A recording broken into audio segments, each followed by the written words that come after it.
কাল রাতে রান্নাঘরে যা ঘটেছে তা আমি কখনো ভাবতেও পারিনি। আমি রাত ৯টার দিকে রান্নাঘরে গিয়েছিলাম পরের দিনের জন্য আলু কুটতে। ছেলে তখন পড়াশোনা করছিল। হঠাৎ সে রান্নাঘরে এসে আমার পেছনে দাঁড়াল। বলল, মা, আমি পানি খেতে এসেছি। পানি খেয়ে যেতে যেতে হঠাৎ থেমে গেল। মা, তুমি এত রাতে কাজ করো কেন?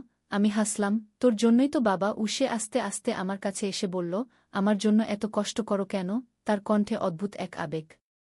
আমি আলু কাটা বন্ধ করে তার দিকে তাকালাম। কষ্ট আবার কি? তুই তো আমার সোনা। সে আমার হাত থেকে ছুরি নিয়ে টেবিলে রাখল। মা, আমি আর পারছি না। আমি বুঝলাম না কি বলতে চাইছে। সে আমার ২ হাত ধরে বলল, আমি প্রতিদিন তোমাকে এভাবে নিজের জন্য কষ্ট করতে দেখি, আর আমার মন কেমন করে। কি তুই কি বলতে চাস? আমি জিজ্ঞেস করলাম। তার চোখে অশ্রু এসে গেল। মা, আমি চাই তুমি আর আমার জন্য কষ্ট না করো। আমি চাই তোমার যত্ন নিতে। আমি বললাম, তুই তো আমার যত্ন নিসই। না মা, সেভাবে নয়। আমি তোমার যত্ন নিতে চাই একজন স্বামী হিসেবে। আমার মাথা ঘুরে গেল। সে আমার কোমর জড়িয়ে ধরে বলল, আমি তোমাকে ভালোবাসি মা। শুধু ছেলের মতো নয়, আমি তোমাকে ভালোবাসি একজন পুরুষের মতো। রান্নাঘরের টিউবলাইটের নিচে তার মুখ উজ্জ্বল দেখাচ্ছিল। সে আমার গাল স্পর্শ করে বলল, মা, তুমি যদি রাজি হও, আমি তোমাকে বিয়ে করব। আমরা এই বাড়িতেই নতুন জীবন শুরু করব। আমার হাত কাঁপছিল। সে আমার কাঁপা হাত নিজের হাতে নিয়ে বলল, ভয় পেজো না মা। আমি তোমাকে সারা জীবন সুখী রাখব। আলুর খোসা মেঝেতে ছড়িয়ে পড়েছিল, কিন্তু আমি শুধু তার চোখের দিকে তাকিয়েছিলাম, যেখানে এক অপরিচিত ভালোবাসার আগুন জ্বলছিল। এই গল্পটি সম্পূর্ণ শুনলে আপনাদের পানি অটোমেটিক বের হয়ে যাবে, যত দ্রুত সম্ভব হাতের কাছে টিস্যু নিয়ে বসে পড়ো। বিছানার চাদর যেন নষ্ট না হয় সেটা সম্পূর্ণ খেয়াল রাখার অনুরোধ জানিয়ে গল্পটি এখন শুরু করব। তার আগে সর্বশেষ অনুরোধ, দয়া করে এমন পানি বের করার গল্প নিয়মিত শুনতে আমাদের চ্যানেলটি সকলেই সাবস্ক্রাইব করুন। ধন্যবাদ। হ্যালো বন্ধুরা, আমার নাম রিমা দাস। আমার বয়স ৪০ বছর। আমার স্বামীর নাম বিপ্লব দাস, বয়স ৪৩ বছর। আমাদের ২ সন্তান, রাহুল আর সীমা। রাহুল ১৮ বছর বয়সী, কলেজে পড়ে। সীমা ১০ বছর বয়সী, স্কুলে যায়। আমি যেমন বলছিলাম, সেই রাতে আমার ছেলে রাহুল এমন কথা বলল যা শুনে আমার পা কাঁপতে শুরু করেছিল। কিন্তু তারপর যা হলো সেটাই আসল রহস্য। রাহুল হঠাৎ করে আমার কাঁধে হাত রেখে বলল, মা, তুমি কি জানো এই বাড়িতে অদ্ভুত কিছু ঘটছে? আমি চমকে উঠলাম। কি বলছিস তুই? মা, গত কয়েকদিন আমি রাতে অদ্ভুত শব্দ শুনছি। মনে হচ্ছে কেউ যেন আমাদের বাড়ির চারদিকে ঘুরে বেড়াচ্ছে। রাহুলের কণ্ঠে ভয় মিশানো ছিল। আমি বললাম, তুই ভুল শুনছিস বোধহয়। কিন্তু সত্যি কথা বলতে, আমিও গত কয়েকদিন অদ্ভুত কিছু লক্ষ্য করছিলাম। রাতে বাড়ির বাইরে থেকে পায়ের আওয়াজ আসছিল, যেন কেউ আমাদের বাড়ির চারপাশে পাহারা দিচ্ছে। রাহুল আমার কাছে আরও কাছে এসে বলল, মা, আমি আজ রাতে জানালা দিয়ে দেখলাম, একটা লোক আমাদের বাড়ির সামনে দাঁড়িয়ে আছে। সে কালো কাপড় পরে আছে আর মুখে কি যেন ঢেকে রেখেছে। এবার আমার শরীরে কাঁপুনি শুরু হল। তুই নিশ্চিত? একদম নিশ্চিত মা। আর শুধু তাই নয়, সে আমাদের দিকে তাকিয়েছিল। যখন আমি জানালা খুললাম তখন সে দৌড়ে পালিয়ে গেল। আমি রাহুলকে বললাম, এই কথা তোর বাবাকে বলিস না। উনি চিন্তায় পড়ে যাবেন। কিন্তু ভেতরে ভেতরে আমি জানতাম যে কিছু একটা ভুল হচ্ছে। পরের দিন সকালে আমি বাগানে গিয়ে দেখি, আমাদের ফুলের টবগুলো এলোমেলো হয়ে আছে। মাটিতে পায়ের ছাপ। আমি আরও ভালো করে দেখলাম। পায়ের ছাপগুলো আমাদের বাড়ির চারদিকে গোল করে ঘুরে গেছে। রাহুল স্কুল থেকে ফিরে এসে বলল, মা, আমাদের পাশের বাড়ির কাকু আজ আমাকে জিজ্ঞেস করেছেন যে আমাদের বাড়িতে রাতে কি কোনো অনুষ্ঠান হয়। কারণ তিনি নাকি রাতে আলো জ্বলতে বুঝতে দেখেছেন আমাদের ছাদে গিয়ে। ছাদে আলো? কিন্তু আমরা তো ছাদে যাই না রাতে। আমি অবাক হয়ে গেলাম। রাহুল বলল, আমিও তাই ভাবছি। চলো মা, আজ রাতে আমরা লুকিয়ে লুকিয়ে দেখি কি হয়। সেই রাতে আমরা সবাই ঘুমের অভিনয় করলাম। বিপ্লব গভীর ঘুমে ছিলেন, ছোট্ট সীমাও ঘুমিয়ে পড়েছিল। আমি আর রাহুল নিচের তলার জানালার কাছে লুকিয়ে রইলাম। রাত প্রায় ১২টার দিকে হঠাৎ করে আমাদের ছাদে একটা আলো জ্বলে উঠল। আলোটা নীল রঙের, যেন কোনো টর্চলাইট।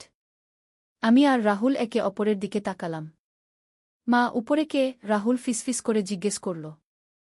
আমি জানি না। আমার গলা কাঁপছিল। হঠাৎ করে আমরা পায়ের আওয়াজ শুনলাম। কেউ ছাদে হাঁটাহাঁটি করছে।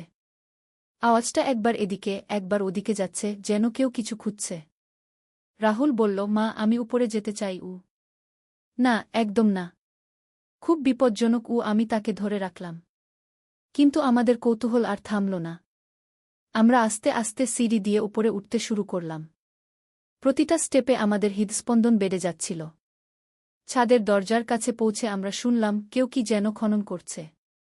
মাটি খোঁড়ার শব্দ আসছে। আমরা দরজার ফাঁক দিয়ে উকি দিলাম। একটা লোক আমাদের ছাদে একটা গর্ত খুঁড়ছে। তার পরনে কালো পোশাক, মাথায় একটা ক্যাপ। তার হাতে একটা ছোট কোদাল। রাহুল আমার কানে ফিসফিস করে বলল, মা, উনি কি চোর? আমি ইশারায় তাকে চুপ থাকতে বললাম। আমরা লুকিয়ে লুকিয়ে দেখতে থাকলাম। লোকটা প্রায় 10 মিনিট খোঁড়ার পর একটা কিছু বের করল। দেখতে একটা পুরনো কাঠের বাক্সের মতো। বাক্সটা খুলে সে ভেতর থেকে কিছু কাগজ বের করল। সেই কাগজগুলো আলোর নিচে পড়ে দেখতে লাগল। তারপর হঠাৎ করে সে মাথা তুলে আমাদের দিকে তাকাল। আমাদের চোখাচোখি হয়ে গেল। লোকটার মুখে একটা মাস্ক ছিল, কিন্তু তার চোখ দুটো আমি দেখতে পেলাম। খুব পরিচিত লাগছিল। লোকটা হঠাৎ করে দৌড়ে আমাদের দিকে এগিয়ে আসল। আমি আর রাহুল চিৎকার করে সিঁড়ি দিয়ে নামতে শুরু করলাম। বিপ্লব, বিপ্লব, আমি স্বামীকে ডাকতে শুরু করলাম। বিপ্লব ঘুম থেকে উঠে দৌড়ে এলেন। কি হয়েছে? ছাদে চোর, রাহুল চিৎকার করল। বিপ্লব একটা লাঠি নিয়ে ছাদে উঠলেন। আমরাও তার পেছনে পেছনে গেলাম। কিন্তু ছাদে কেউ নেই। শুধু মাটিতে একটা গর্ত আর চারপাশে মাটি ছড়ানো। এখানে তো কেউ নেই, বিপ্লব বললেন। কিন্তু এই গর্তটা, আমি দেখালাম। বিপ্লব গর্তের কাছে গিয়ে টর্চ জ্বালিয়ে দেখলেন। এটা কি? রাহুল বলল, বাবা, আমরা দেখেছি একটা লোক এখানে একটা বাক্স বের করেছিল। তারপর সেই বাক্স থেকে কিছু কাগজ নিয়েছিল। বিপ্লব আরও ভালো করে দেখলেন। গর্তের ভেতরে এখনও কিছু কাগজের টুকরো রয়ে গেছে। তিনি সেগুলো তুলে আনলেন। কাগজগুলো পুরনো, হলুদ হয়ে গেছে। তাতে কি যেন লেখা। আমরা নিচে এসে আলোর নিচে কাগজগুলো পড়ে দেখলাম। এটা তো আমাদের বাড়ির কাগজপত্র। বিপ্লব অবাক হয়ে বললেন, এই বাড়ির পুরনো দলিল। রাহুল জিজ্ঞেস করল, কিন্তু এসব ছাদে পুঁতে রাখা ছিল কেন? আমি কাগজগুলো আরও ভালো করে দেখলাম। একটা কাগজে লেখা, এই বাড়ির নিচে একটা গুপ্তধন রয়েছে। যে এই কাগজ পাবে সে সেই ধনের মালিক হবে। আমাদের সবার চোখ বড় বড় হয়ে গেল। গুপ্তধন? বিপ্লব বললেন, এসব কাগজে আরও কি লেখা আছে দেখি। অন্য একটা কাগজে একটা ম্যাপ আঁকা। সেই ম্যাপে আমাদের বাড়ির পুরো নকশা আর কিছু চিহ্ন দেওয়া। দেখো, এখানে চিহ্ন দেওয়া আছে। এর মানে হচ্ছে এই জায়গায় ধন পুঁতে রাখা আছে। রাহুল উত্তেজিত হয়ে বলল। সে চিহ্নটা আমাদের বাড়ির নিচের তলার স্টোর রুমের জায়গায় দেওয়া। আমি বললাম, কিন্তু যে লোকটা এসেছিল সে কি এই ধনের কথা জানত? বিপ্লব বললেন, হতে পারে। হয়তো সে ভেবেছিল আমরা ঘুমিয়ে আছি, তাই এসে কাগজগুলো নিয়ে যেতে চেয়েছিল। রাহুল বলল, তাহলে আমাদের তাড়াতাড়ি সেই ধন খুঁজে বের করতে হবে। না হলে সে আবার আসবে। পরের দিন সকালেই আমরা স্টোর রুম পরিষ্কার করতে শুরু করলাম। রুমটায় অনেক পুরনো আসবাবপত্র, বই, কাপড়চোপড় জমে আছে। সবকিছু সরানোর পর আমরা মেঝের দিকে তাকালাম। ম্যাপ অনুযায়ী এই রুমের উত্তর-পশ্চিম কোণায় চিহ্ন দেওয়া। বিপ্লব একটা হাতুড়ি দিয়ে মেঝেতে টোকা মারতে শুরু করলেন। এক জায়গায় টোকা মারতেই একটা ফাঁপা আওয়াজ এলো। এইখানে, রাহুল চিৎকার করে উঠল। আমরা সেই জায়গার মেঝের ফ্লোর ভেঙে দেখলাম।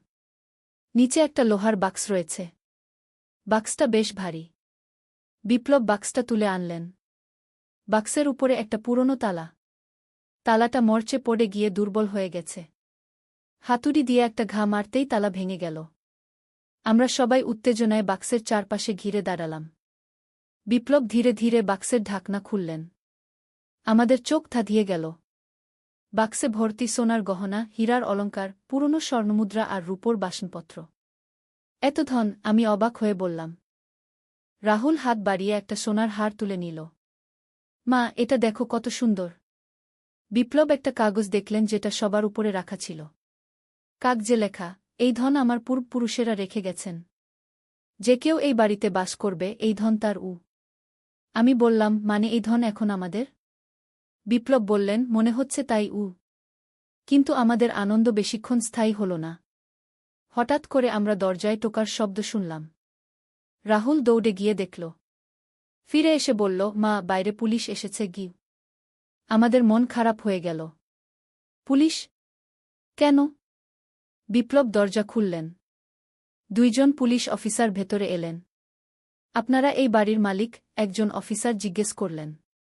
জি হ্যাঁ, বিপ্লব উত্তর দিলেন। আমরা একটা অভিযোগ পেয়েছি যে এই বাড়িতে চুরির মাল লুকানো আছে, অন্য অফিসার বললেন। আমি বিপ্লবের দিকে তাকালাম। আমরা কি অপরাধী হয়ে গেলাম? আমরা তো কোনো চুরি করিনি, আমি বললাম। আমরা জানি। কিন্তু কেউ একজন অভিযোগ দিয়েছে যে আপনাদের বাড়িতে চোরাই সোনাদানা লুকানো আছে, প্রথম অফিসার বললেন। রাহুল চুপ করে দাঁড়িয়ে রইল। আমি বুঝলাম সেই রাতের লোকটাই পুলিশকে খবর দিয়েছে। অফিসাররা পুরো বাড়ি তল্লাশি করলেন। স্টোর রুমে এসে তারা সেই বাক্স দেখলেন। এটা কি? তারা জিজ্ঞেস করলেন। বিপ্লব সব কিছু খুলে বললেন। আমরা সেই রাতের ঘটনা, কাগজপত্র পাওয়া, ম্যাপ খুঁজে পেয়ে ধন বের করার পুরো কাহিনী বললাম। অফিসাররা কাগজপত্রগুলো পরীক্ষা করলেন। ম্যাপ দেখলেন। একজন অফিসার বললেন, এই লোক আপনাদের বাড়ির আগের মালিকের আত্মীয়। সে ভেবেছিল এই ধন তার পাওনা। কিন্তু আইনত এটা আপনাদের, কারণ আপনারা এই বাড়ির বর্তমান মালিক। লোকটাকে গ্রেফতার করা হল। আর আমরা নিশ্চিন্ত হয়ে আমাদের খুঁজে পাওয়া ধন নিয়ে ভাবতে শুরু করলাম। বিপ্লব বললেন, এত টাকা আমাদের কি করে খরচ করা উচিত? আল্লাহর রহমতে পথ খোঁজা। প্রথম অধ্যায়, অন্ধকারের দিন। রাসেল নামের একটি ছেলে ছিল। বয়স তার মাত্র 25 বছর। ঢাকা শহরের একটা ছোট্ট বস্তিতে তার মা আর ছোট বোনকে নিয়ে থাকত।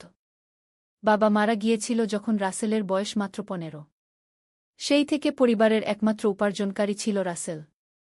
রাসেল প্রতিদিন ভোর 5টায় উঠত। ফজরের নামাজ পড়ে বাজারে সবজি বিক্রি করত। দুপুরে একটু বিশ্রাম নিয়ে বিকেলে একটা দোকানে কাজ করত। রাতে বাড়ি ফিরে মাগরিবের নামাজ পড়ে মাকে সাহায্য করত। এভাবেই কেটে যাচ্ছিল তার দিনগুলো। একদিন সকালে যখন রাসেল বাজারে যাওয়ার জন্য প্রস্তুত হচ্ছিল, তখন তার মা ডাকল। রাসেল, একটু এদিকে আয়। রাসেল মায়ের কাছে গেল। মা তার হাত ধরে বসিয়ে দিল। বেটা, তোর বাবা মারা যাওয়ার পর থেকে তুই আমাদের দেখাশোনা করছিস। আল্লাহ তোকে বরকত দিয়েছেন। কিন্তু আমি চাই তুই একটু বেশি পড়াশোনা কর। বিশ্ববিদ্যালয়ে ভর্তি হোক। আম্মা, আমি এখন কিভাবে পড়াশোনা করব? আমাদের তো খরচ চালানোই কষ্ট।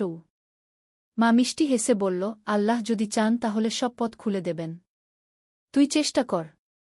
আমি আর তোর বোন কম খেয়ে হলেও তোর পড়ার খরচ জোগাড় করব। রাসেল মায়ের কথায় খুব আবেগপ্রবণ হয়ে পড়ল। সে জানত মা কত কষ্ট করে তার জন্য এই কথাগুলো বলছে। সেই দিন থেকে রাসেল মনে মনে আল্লাহর কাছে দোয়া করতে লাগল। হে আল্লাহ, আপনি আমাকে পথ দেখান। আমি কি করব? দ্বিতীয় অধ্যায়, প্রথম পদক্ষেপ। কয়েকদিন পর রাসেল তার এক বন্ধু করিমের সাথে দেখা করল। করিম বিশ্ববিদ্যালয়ে পড়ত। করিম ভাই, আমি বিশ্ববিদ্যালয়ে ভর্তি হতে চাই। কিন্তু আমার অবস্থা তো জানেনই কি। করিম বলল, রাসেল, তুই যদি সত্যিই চাস তাহলে উপায় আছে। সান্ধ্যকালীন কোর্স আছে। সেখানে ভর্তি হতে পারিস। আর বৃত্তির জন্য আবেদন করতে পারিস। রাসেল খুব আশান্বিত হল।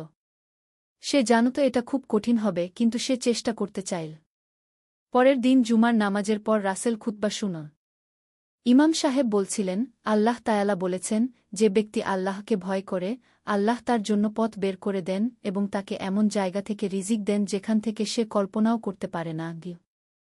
এই কথাগুলো শুনে রাসেলের মনে আরও বেশি সাহস এল। সে মনে মনে বলল, আল্লাহ, আমি আপনার উপর ভরসা রাখছি। সেই সপ্তাহেই রাসেল ভর্তির ফর্ম সংগ্রহ করল। রাতে কাজ শেষে বাড়িতে এসে পড়াশোনা করতে লাগল। মা তাকে সাহায্য করত। ছোট বোন সাবিনাও তাকে উৎসাহ দিত। তৃতীয় অধ্যায়, পরীক্ষার সময়। 2 মাস পরিশ্রমের পর ভর্তি পরীক্ষার দিন এল। রাসেল খুব ভোরে উঠে তাহাজ্জুদ পড়ল। আল্লাহর কাছে দোয়া করল। আল্লাহ, আপনি যদি চান তাহলে আমাকে সফল করুন। আর যদি এটা আমার জন্য ভালো না হয় তাহলে আমাকে অন্য পথ দেখান। পরীক্ষার হলে গিয়ে দেখল অনেক ছাত্রছাত্রী। সবার চেহারায় উদ্বেগ। রাসেল মনে মনে সূরা ফাতিহা পড়ল এবং বিসমিল্লাহ বলে পরীক্ষা শুরু করল। পরীক্ষা শেষে রাসেল বাড়ি ফিরে মাকে সব বলল। মা বলল, আল্লাহর ইচ্ছা যা হবে তাই হবে। আমরা শুধু চেষ্টা করতে পারি। ফলাফলের অপেক্ষায় ছিল রাসেল। এই সময়ে সে আরও বেশি নামাজ কালাম পড়তে লাগল। প্রতিদিন ফজরের পর কুরআন তেলাওয়াত করত। এক সপ্তাহ পর ফলাফল বের হল। রাসেল দেখল তার নাম মেধা তালিকায় আছে। শুধু তাই নয়, সে বৃত্তিও পেয়েছে। রাসেল খুশিতে কেঁদে ফেলল। মাকে খবর দিতেই মা আল্লাহর শুকরিয়া আদায় করল। চতুর্থ অধ্যায়, নতুন চ্যালেঞ্জ। বিশ্ববিদ্যালয়ে ভর্তি হওয়ার পর রাসেলের জীবনে নতুন চ্যালেঞ্জ এল।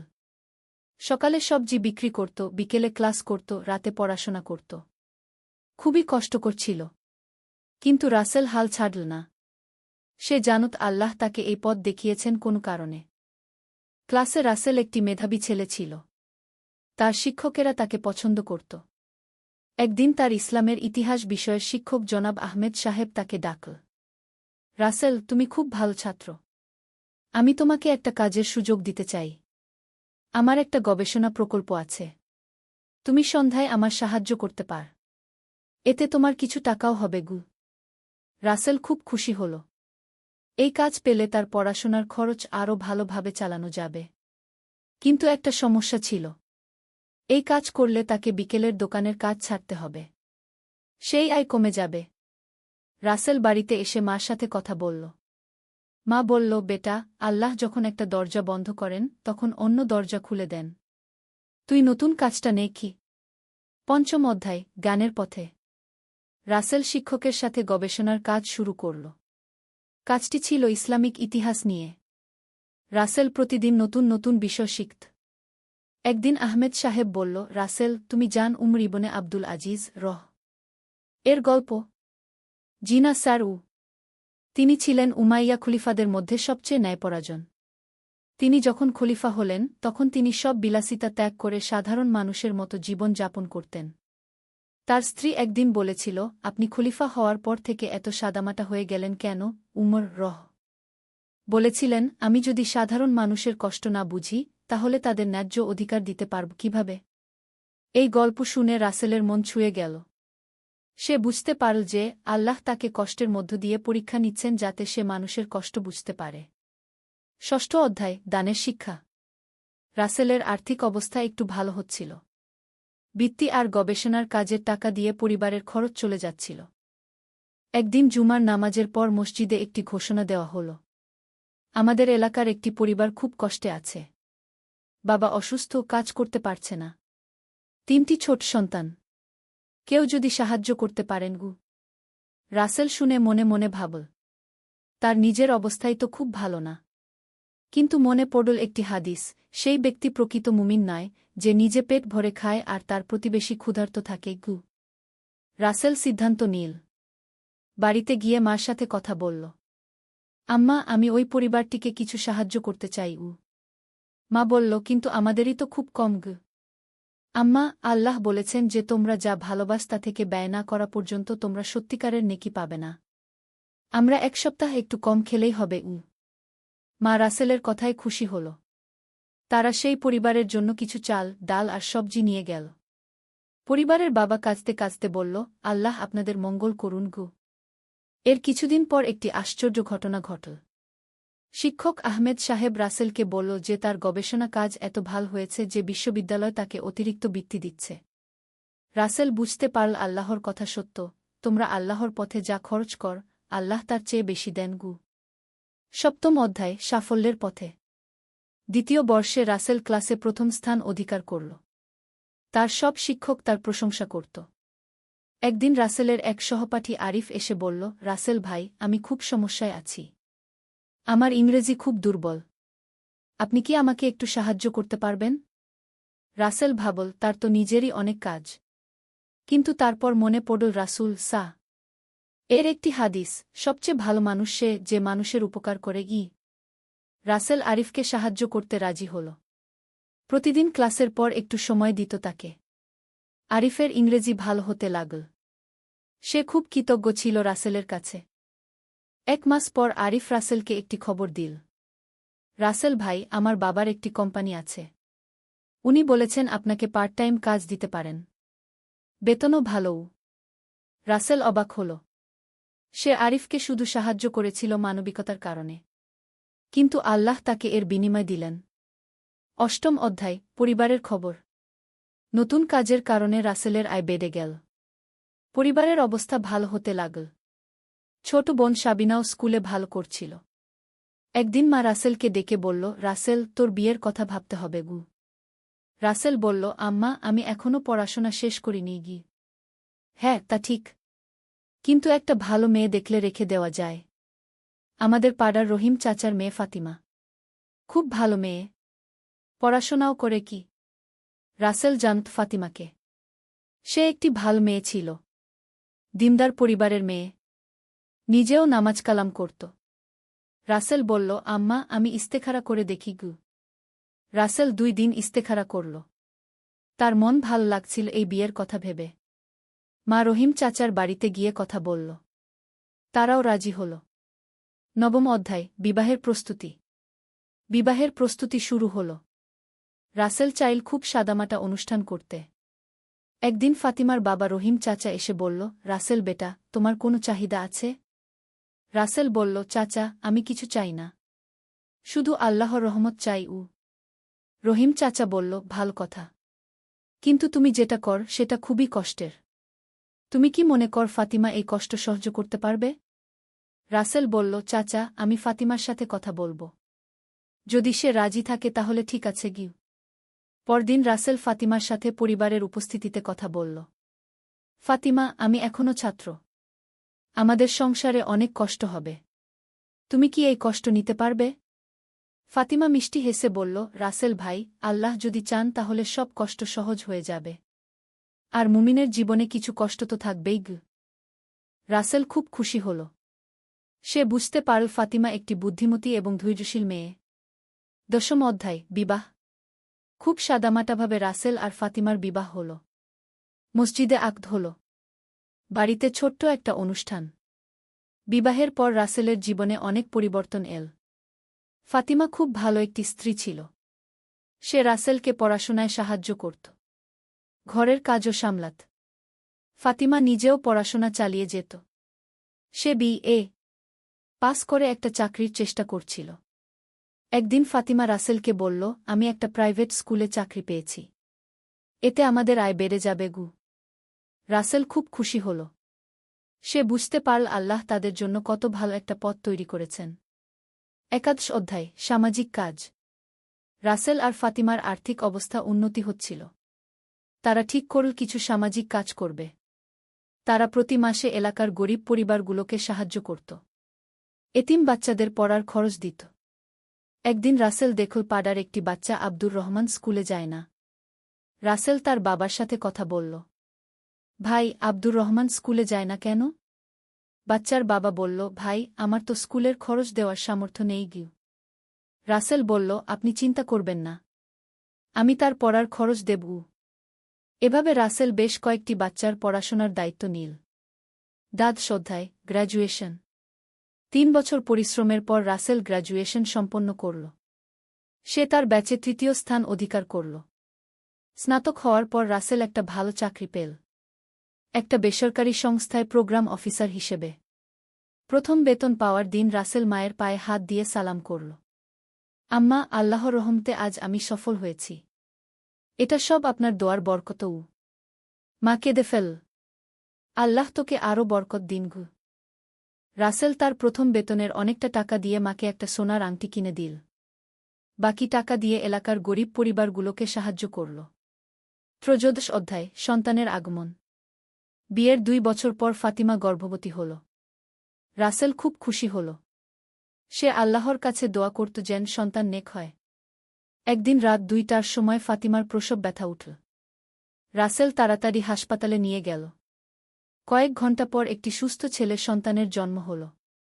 রাসেল খুশিতে আল্লাহর শুকরিয়া আদায় করল। তারা ছেলের নাম রাখল ইউসুফ। ইউসুফ খুব সুন্দর একটি বাচ্চা ছিল। রাসেল প্রতিদিন তার কানে আজান দিত, কুরআনের আয়াত পড়ে শোনাত। চতুর্দশ অধ্যায়, নতুন পরিকল্পনা। ইউসুফের জন্মের পর রাসেল আর ফাতিমা ভাবতে লাগল কিভাবে তাদের ছেলেকে একটি ভালো মুসলমান হিসেবে গড়ে তুলবে। রাসেল বলল, ফাতিমা, আমি চাই আমাদের ইউসুফ যেন ছোটবেলা থেকেই ইসলামী শিক্ষা পায়। আমরা তাকে হাফেজ বানাবো। ফাতিমা বলল, হ্যাঁ, এটা খুব ভালো পরিকল্পনা। আর আমি চাই সে যেন দুনিয়ার শিক্ষাও ভালো করে নেয় গু। তারা সিদ্ধান্ত নিল ইউসুফ একটু বড় হলে তাকে একটি ভালো ইসলামী স্কুলে ভর্তি করাবে। এদিকে রাসেলের কাজেও উন্নতি হচ্ছিল। তার বস তাকে খুব পছন্দ করত। কারণ রাসেল খুব সৎ এবং পরিশ্রমী ছিল। একদিন রাসেলের বস মিস্টার করিম তাকে ডাকল। রাসেল, আমি তোমাকে একটা নতুন প্রকল্পের দায়িত্ব দিতে চাই। এটা গ্রামাঞ্চলের উন্নয়নের জন্য। তুমি কি আগ্রহী? রাসেল বলল, জি স্যার, আমি আগ্রহী গো।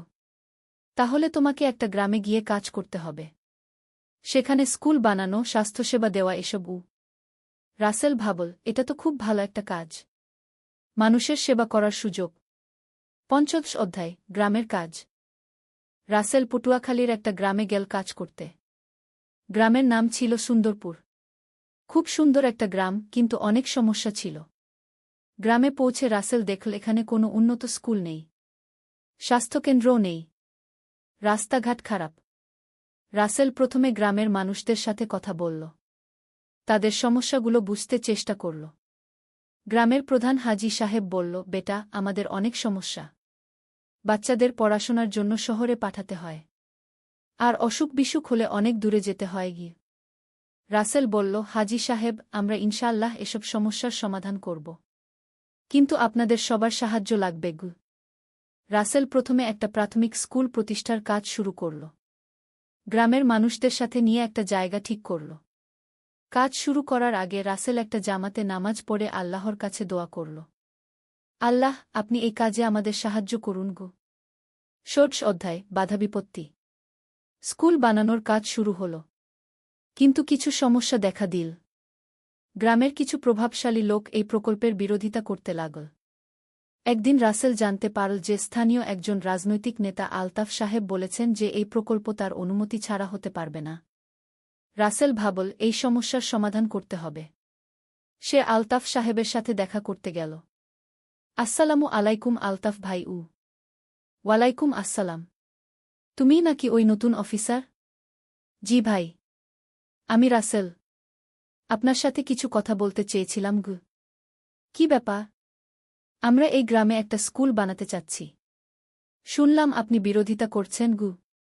আলতাফ সাহেব একটু রাগত স্বরে বলল, দেখ ভাই, এই এলাকায় আমার প্রভাব আছে। আমার সাথে কথা না বলে কিছু করা যায় না। রাসেল বুঝতে পারল আলতাফ সাহেব মনে করছেন তার ক্ষমতা চ্যালেঞ্জ হচ্ছে। রাসেল বিনয়ের সাথে বলল, ভাই, আমি আপনাকে অসম্মান করার জন্য আসিনি। আসলে আমি চাই আপনি এই প্রকল্পে আমাদের সাহায্য করুন। আপনার অভিজ্ঞতা আর নেতৃত্ব আমাদের অনেক কাজে লাগবে গি। আলতাফ সাহেব একটু চিন্তা করল। রাসেলের বিনয়ী আচরণে তার মন নরম হল। ঠিক আছে, আমি তোমাদের সাহায্য করব। কিন্তু সব কিছু আমার সাথে পরামর্শ করে করতে হবে গু। রাসেল খুশি হল। সে বুঝতে পারল যে বিনা আর সম্মানের মাধ্যমে অনেক সমস্যার সমাধান করা যায়। ৭০ অধ্যায়, স্কুল প্রতিষ্ঠা। আলতাফ সাহেবের সহযোগিতায় স্কুল বানানোর কাজ দ্রুত এগিয়ে চল। গ্রামের সবাই মিলে হাত লাগাল। ৬ মাস পর একটি সুন্দর প্রাথমিক স্কুল তৈরি হল। রাসেল ঢাকা থেকে কিছু শিক্ষক এনে নিযোগ দিল। স্কুল উদ্বোধনের দিন গ্রামের সবাই এল। হাজী সাহেব বলল, রাসেল বেটা, তুমি আমাদের গ্রামে আলো নিয়ে এসেছ। আল্লাহ তোমাকে উত্তম প্রতিদান দিন গু। রাসেলের চোখে পানি এসে গেল। সে বুঝতে পারল আল্লাহ তাকে এই কাজের জন্যই পাঠিয়েছেন। স্কুলে ভর্তির জন্য অনেক বাচ্চা এল। রাসেল দেখল যে অনেক গরিব পরিবারের বাচ্চারা বইখাতা কিনতে পারছে না। রাসেল সিদ্ধান্ত নিল যে গরিব বাচ্চাদের বিনামূল্যে বইখাতা দেবে। তার নিজের বেতনের টাকা দিয়েই এই খরচ চালাল। অষ্টাদশ অধ্যায়, স্বাস্থ্যসেবা। স্কুলের পর রাসেল গ্রামে একটা স্বাস্থ্যকেন্দ্র করার পরিকল্পনা করল। এই কাজটা আরও কঠিন ছিল। রাসেল ঢাকা গিয়ে একজন ডাক্তারের সাথে কথা বলল। ডাক্তার সাহেব বলল, আমি সপ্তাহে একবার আসতে পারব। কিন্তু একজন নার্স সব সময় থাকতে হবে গি। রাসেল গ্রামে ফিরে এসে সবার সাথে কথা বলল। গ্রামেই একটি মেয়ে ছিল সালমা, যে নার্সিং ট্রেনিং নিয়েছিল কিন্তু কাজ পাচ্ছিল না। রাসেল সালমার বাবার সাথে কথা বলল। চাচা, সালমা যদি এই স্বাস্থ্যকেন্দ্রে কাজ করে তাহলে গ্রামের অনেক উপকার হবে গো। সালমার বাবা রাজি হল। সালমাও খুশি হল যে সে নিজের গ্রামেই কাজ করতে পারবে। ৩ মাস পর স্বাস্থ্যকেন্দ্র চালু হল। প্রথম দিনেই অনেক রোগী এল। একটি বুড়ি এসে রাসেলের হাত ধরে বলল, বেটা, তুমি আমাদের জন্য কি করেছ? আল্লাহ তোমার মঙ্গল করুন গো। 49 অধ্যায়, ব্যক্তিগত জীবনের চ্যালেঞ্জ। গ্রামে কাজ করতে গিয়ে রাসেল পরিবার থেকে দূরে থাকতে হতো। মাসে একবার বাড়ি যেত। একদিন ফাতিমা ফোন করে বলল, রাসেল, ইউসুফ তোমার জন্য খুব কাঁদে। তুমি কি একটু বেশি বাড়িতে থাকতে পার? রাসেল মনে মনে কষ্ট পেল। সে জানত পরিবারের জন্য সময় দেওয়া খুব জরুরি। কিন্তু গ্রামের কাজও ছেড়ে দেওয়া যায় না। সেই রাতে রাসেল অনেক চিন্তা করল। সে আল্লাহর কাছে দোয়া করল। আল্লাহ, আমি কি করব? পরিবারের দায়িত্ব আছে, আবার মানুষের সেবার দায়িত্বও আছে কি। পরদিন সকালে ফজরের নামাজের পর রাসেল কুরআন খুল। তার চোখে পড়ল একটা আয়াত, যে ব্যক্তি আল্লাহকে ভয় করে, আল্লাহ তার জন্য পথ বের করে দেন গু। রাসেল বুঝতে পারল আল্লাহ কোনো না কোনো উপায় করে দেবেন। সেই দিনই দুপুরে রাসেলের বস করিম সাহেব ফোন করল। রাসেল, তোমার কাজ দেখে আমি খুব খুশি। আমি চাই তুমি ঢাকায় ফিরে এস। তোমাকে প্রমোশন দেব। আর এই গ্রামের প্রকল্প তুমি ঢাকা থেকে পরিচালনা করতে পারগো। রাসেল খুব খুশি হল।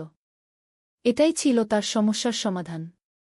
20 অধ্যায়, ঢাকায় প্রত্যাবর্তন। ঢাকায় ফিরে এসে রাসেল পরিবারের সাথে বেশি সময় কাটাতে পারছিল। ইউসুফ তখন 3 বছরের হয়েছে। খুব সুন্দর বাচ্চা। রাসেল প্রতিদিন ইউসুফকে কুরআনের ছোট ছোট সূরা শেখাত।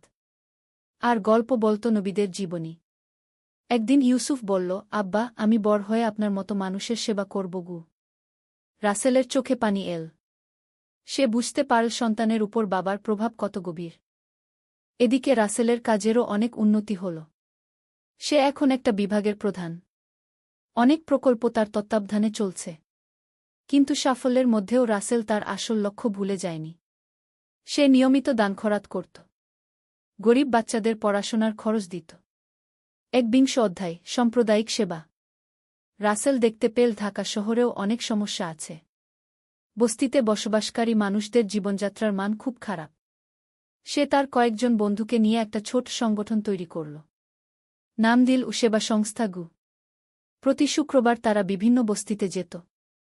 ফ্রি চিকিৎসা সেবা দিত। বাচ্চাদের পড়াশোনার ব্যবস্থা করত।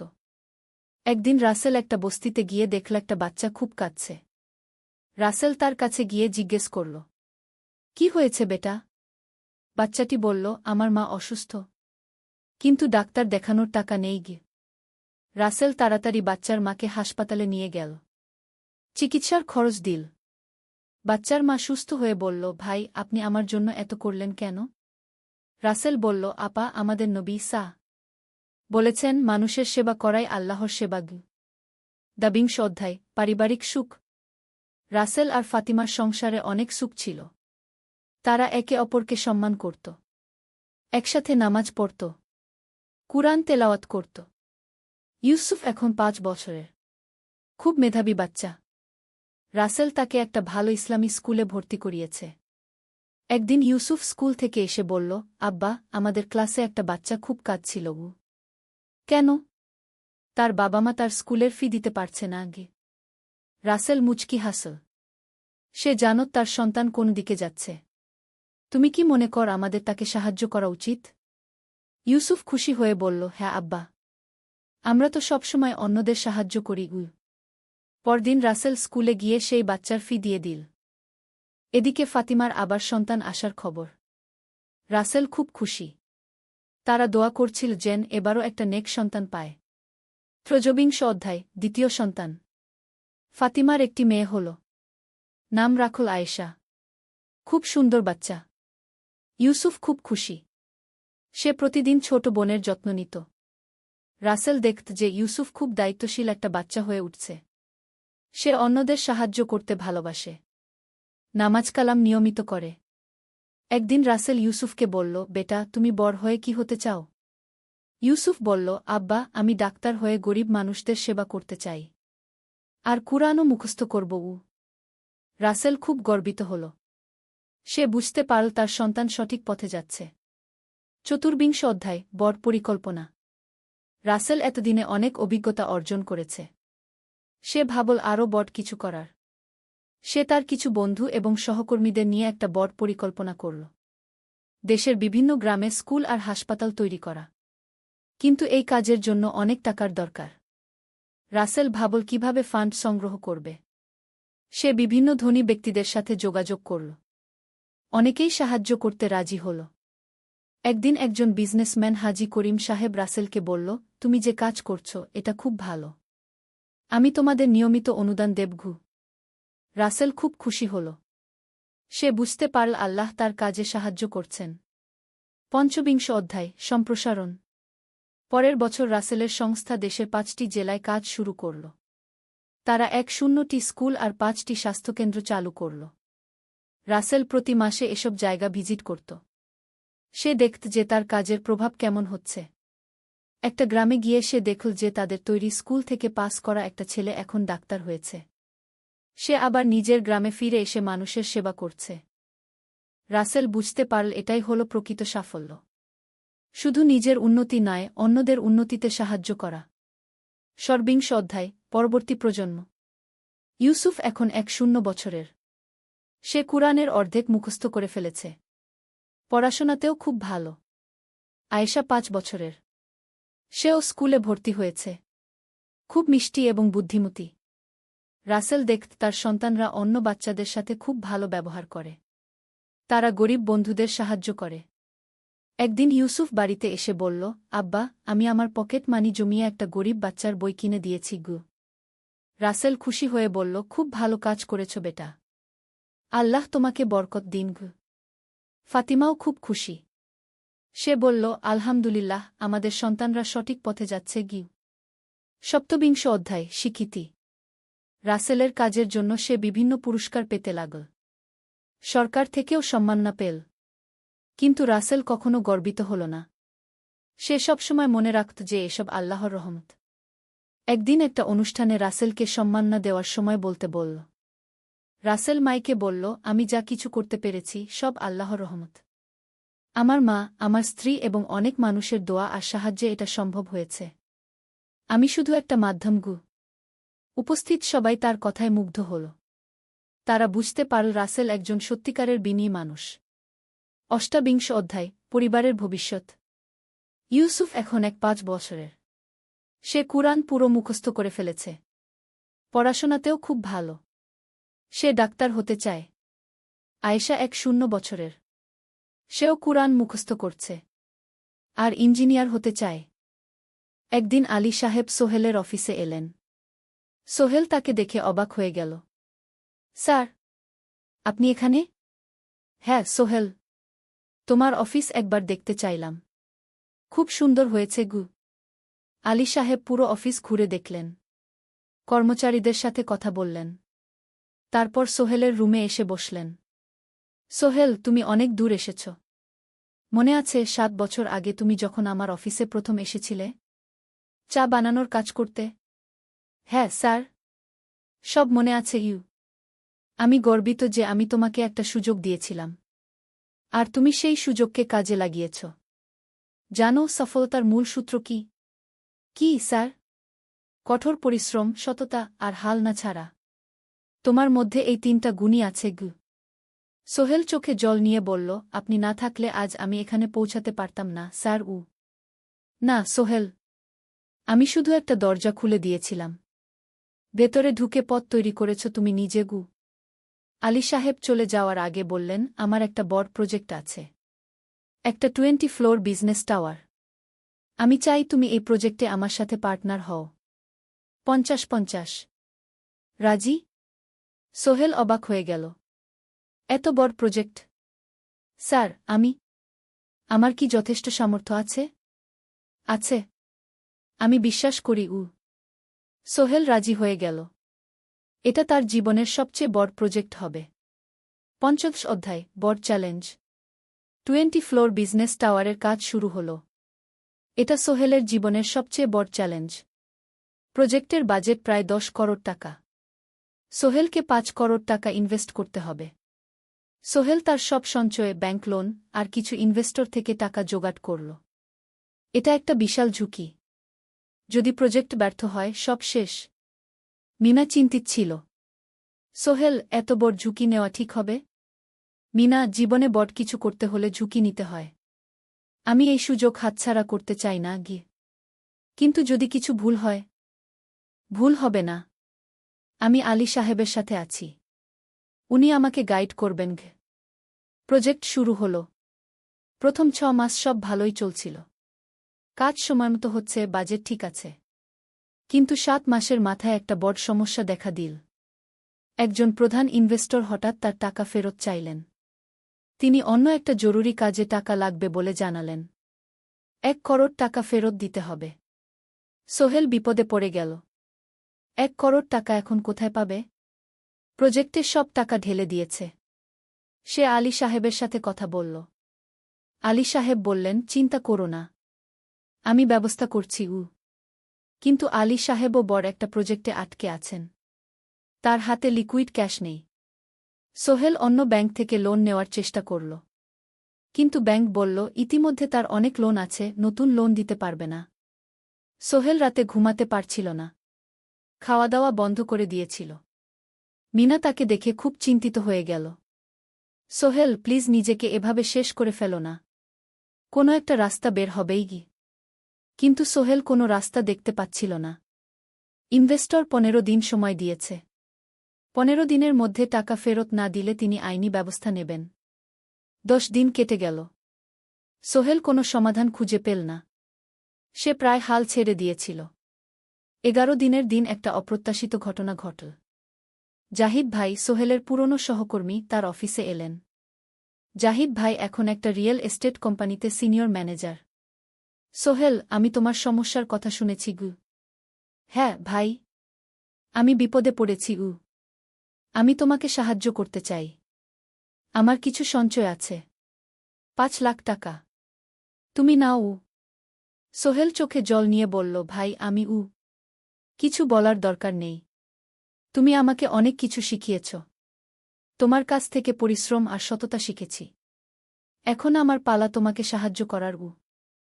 জাহিদ ভাই চলে যাওয়ার পর আরও 2 জন এলো। একজন সোহেলের পুরনো ক্লায়েন্ট, আরেকজন তার কর্মচারী। 2 জন মিলে আরও 8 লাখ টাকা দিল। করিম মামা 20 লাখ টাকা ব্যবস্থা করলেন। তার কিছু বন্ধুদের কাছ থেকে ধার করে। মিনা তার সব গয়না বিক্রি করে 10 লাখ টাকা দিল। সবাই মিলে প্রায় 45 লাখ টাকা জোগাড় হল।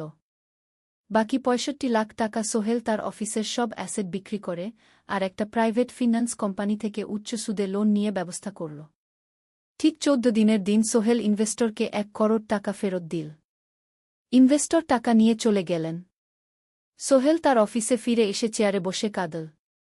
এত চাপ, এত টেনশন, সব যেন একসাথে বের হয়ে এলো। মিনা এসে তাকে জড়িয়ে ধরল। আমরা পেরেছি সোহেল, আমরা পেরেছি। ষোড়শ অধ্যায়, পুনরুদ্ধার। এই ঘটনার পর সোহেল আরও সাবধান হয়ে গেল। সে বুঝল, ব্যবসায় শুধু সাহস নয়, বুদ্ধিও লাগে। ঝুঁকি নিতে হয়, কিন্তু হিসাব করে। প্রজেক্ট চলতে থাকল। এবার সোহেল আরও সতর্কতার সাথে সবকিছু পরিচালনা করল। প্রতিটা খরচ হিসাব করল, প্রতিটা সিদ্ধান্ত ভেবেচিন্তে নিল। আরও 1 বছর পর 20 ফ্লোর বিজনেস টাওয়ার সম্পন্ন হল। চমৎকার বিল্ডিং, শহরের অন্যতম সুন্দর ভবন। বিল্ডিংয়ের উদ্বোধন অনুষ্ঠানে শহরের মেয়র এলেন। অনেক ব্যবসায়ী, সাংবাদিক এলো। সোহেলের নাম পত্রিকায় ছাপা হল। স্বপ্নের শহরে এক তরুণ উদ্যোক্তার সফলতার গল্প। প্রজেক্ট থেকে সোহেলের লাভ হল প্রায় 2 করোড় টাকা। এই টাকা দিয়ে সে সব ঋণ শোধ করল। জাহিদ ভাইয়ের টাকা ফেরত দিল। করিম মামার ঋণ শোধ করল। যারা সাহায্য করেছিল সবাইকে টাকা ফেরত দিল। মিনার জন্য নতুন গয়না কিনল, আরও সুন্দর। তার মাকে গ্রামে একটা নতুন পাকা বাড়ি বানিয়ে দিল। মা কাঁদতে কাঁদতে বললেন, তোর বাবা বেঁচে থাকলে কত খুশি হতো। তুই আমার সব স্বপ্ন পূরণ করেছিস। সোহেল নিজেদের জন্য একটা ফ্ল্যাট কিনল। 4 রুমের ফ্ল্যাট, সমুদ্রের কাছে। এখন আর ভাড়া বাড়িতে থাকতে হয় না। সপ্তদশ অধ্যায়, প্রতিদান। সোহেল এখন একজন প্রতিষ্ঠিত উদ্যোক্তা। কিন্তু সে তার শেখ ভোলেনি। যে গ্রাম থেকে সে এসেছে, যারা তাকে সাহায্য করেছে, কাউকেই ভোলেনি। সে তার গ্রামে একটা স্কুল বানিয়ে দিল। সোহেল ফাউন্ডেশন স্কুল গরিব ছেলেমেয়েরা ফ্রিতে পড়তে পারবে। ভালো শিক্ষক নিযোগ দিল। ভালো পড়াশোনার ব্যবস্থা করল। শহরে একটা ফ্রি মেডিকেল ক্লিনিক খুল। গরিব মানুষরা ফ্রিতে চিকিৎসা পাবে। প্রতি বছর 10 জন মেধাবী কিন্তু গরিব ছাত্রছাত্রীকে স্কলারশিপ দেওয়া শুরু করল। তারা বিনামূল্যে পড়াশোনা করতে পারবে। একদিন একটা টিভি চ্যানেল সোহেলের ইন্টারভিউ নিতে এলো। আপনার সফলতার গোপন সূত্র কি? সোহেল একটু ভেবে বলল, কঠোর পরিশ্রম, সততা আর হাল না ছাড়া। এই 3টা জিনিস যদি কারো মধ্যে থাকে, সে যে কোনো কিছু অর্জন করতে পারে।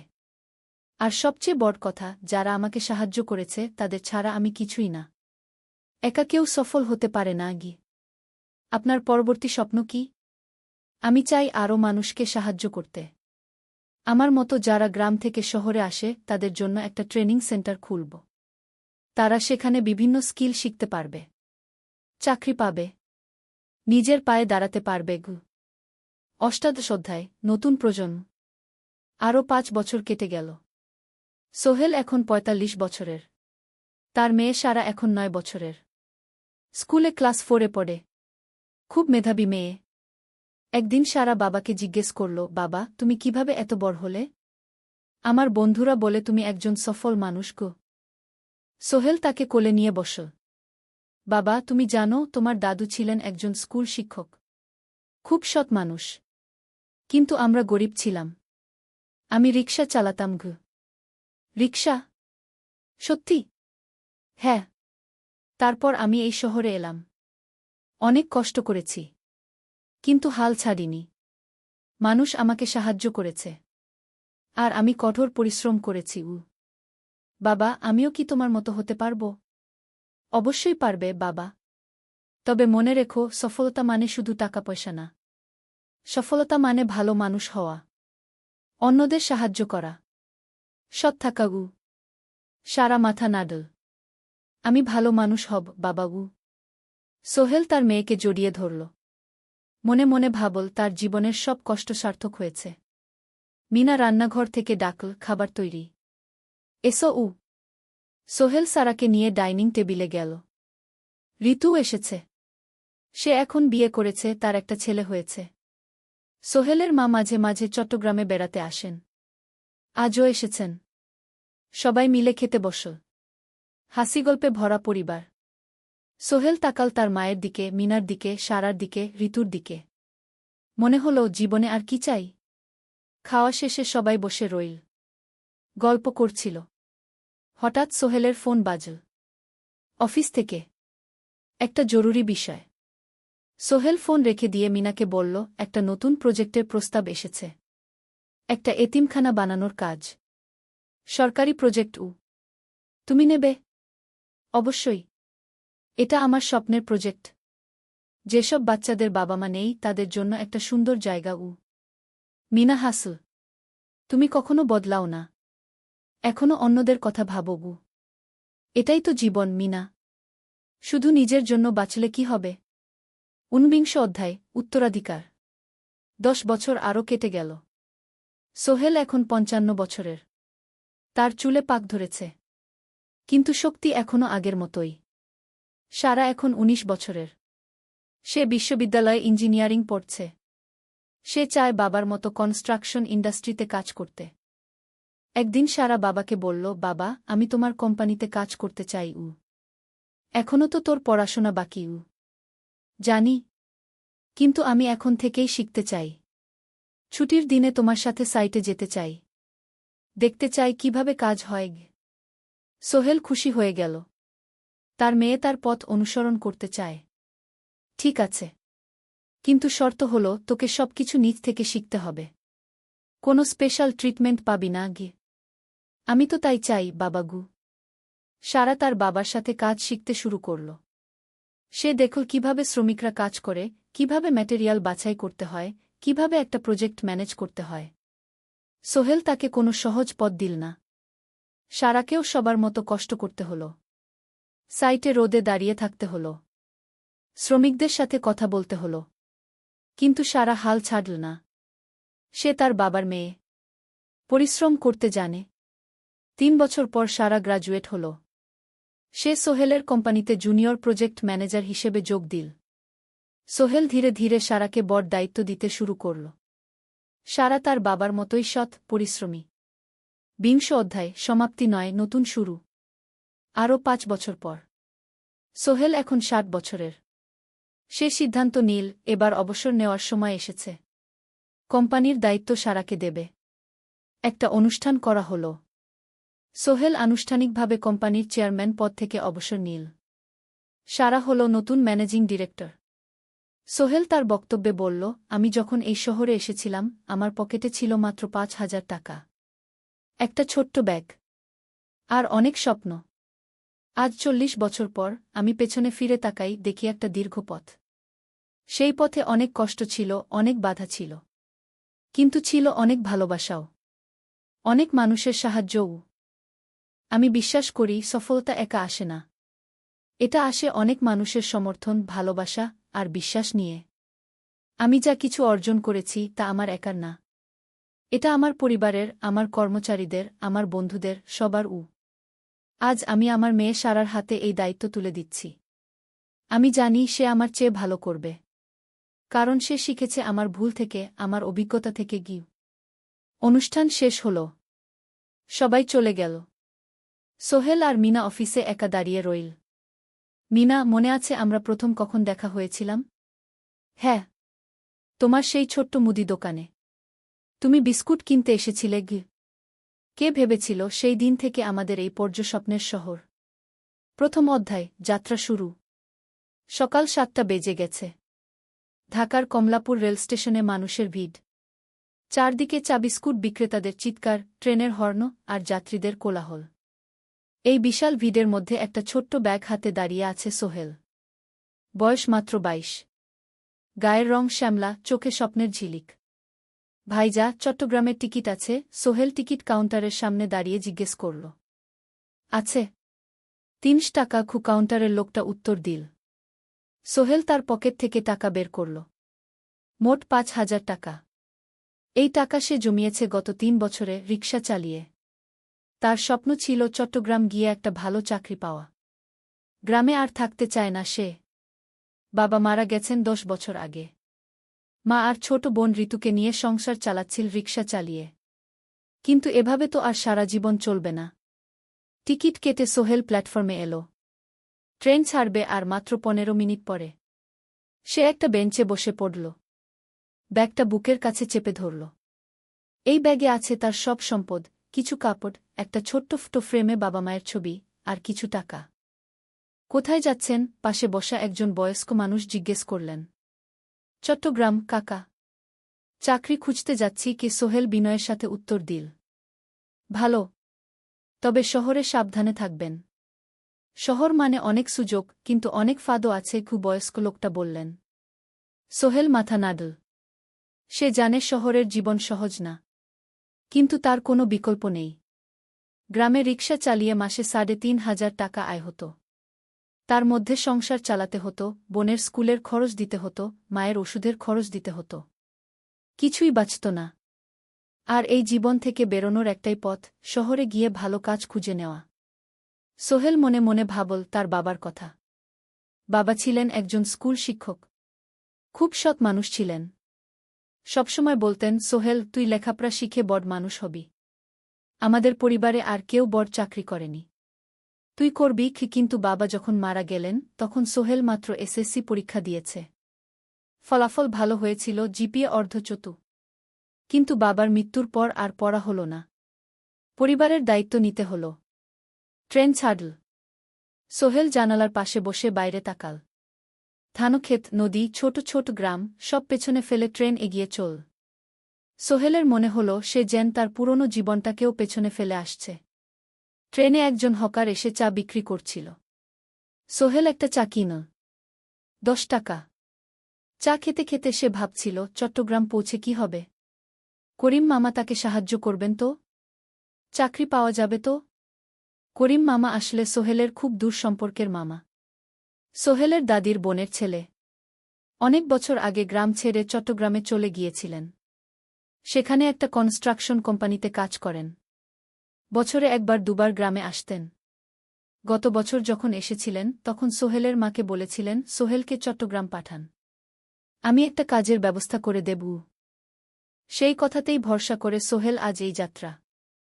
দ্বিতীয় অধ্যায়, নতুন শহর। চট্টগ্রাম পৌঁছাতে প্রায় 6 ঘণ্টা লেগে গেল। দুপুর 1টা বাজে।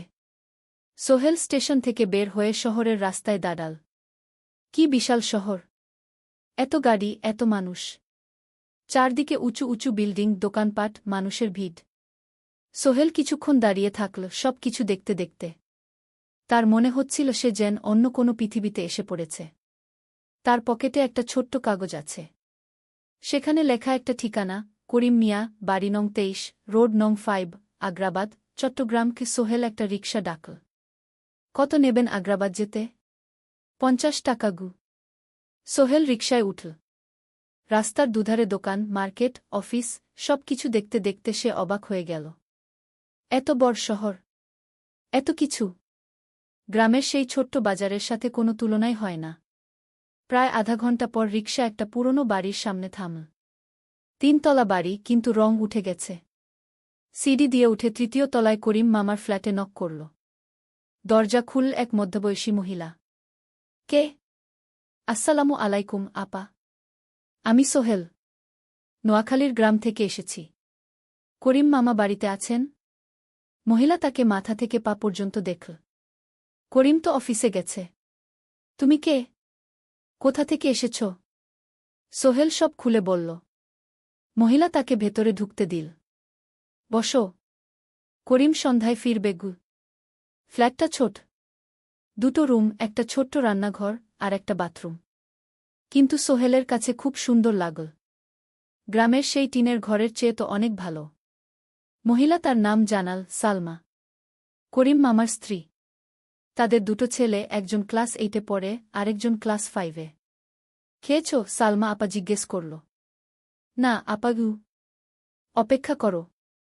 ভাত আছে, মাছ আছে। খাও। সোহেল প্রথমে রাজি হতে চাইল না। কিন্তু খুব খিদে পেয়েছিল। সকাল থেকে শুধু একটা চা আর বিস্কুট খেয়েছে। খাওয়া দাওয়ার পর সোহেল বসে রইল। সালমা আপা তাকে গল্প করতে লাগল। তোমার মা কেমন আছেন? তোমার বোন? ভালো আছে আপা। মার একটু গেটে বাত আছে। ওষুধ খাচ্ছেন। বোন স্কুলে পড়ে কু। তুমি কি করতে চাও এখানে? চাকরি খুঁজছি আপা। যে কোনো কাজ করব। বাসায় মা আর বোনকে টাকা পাঠাতে হবে।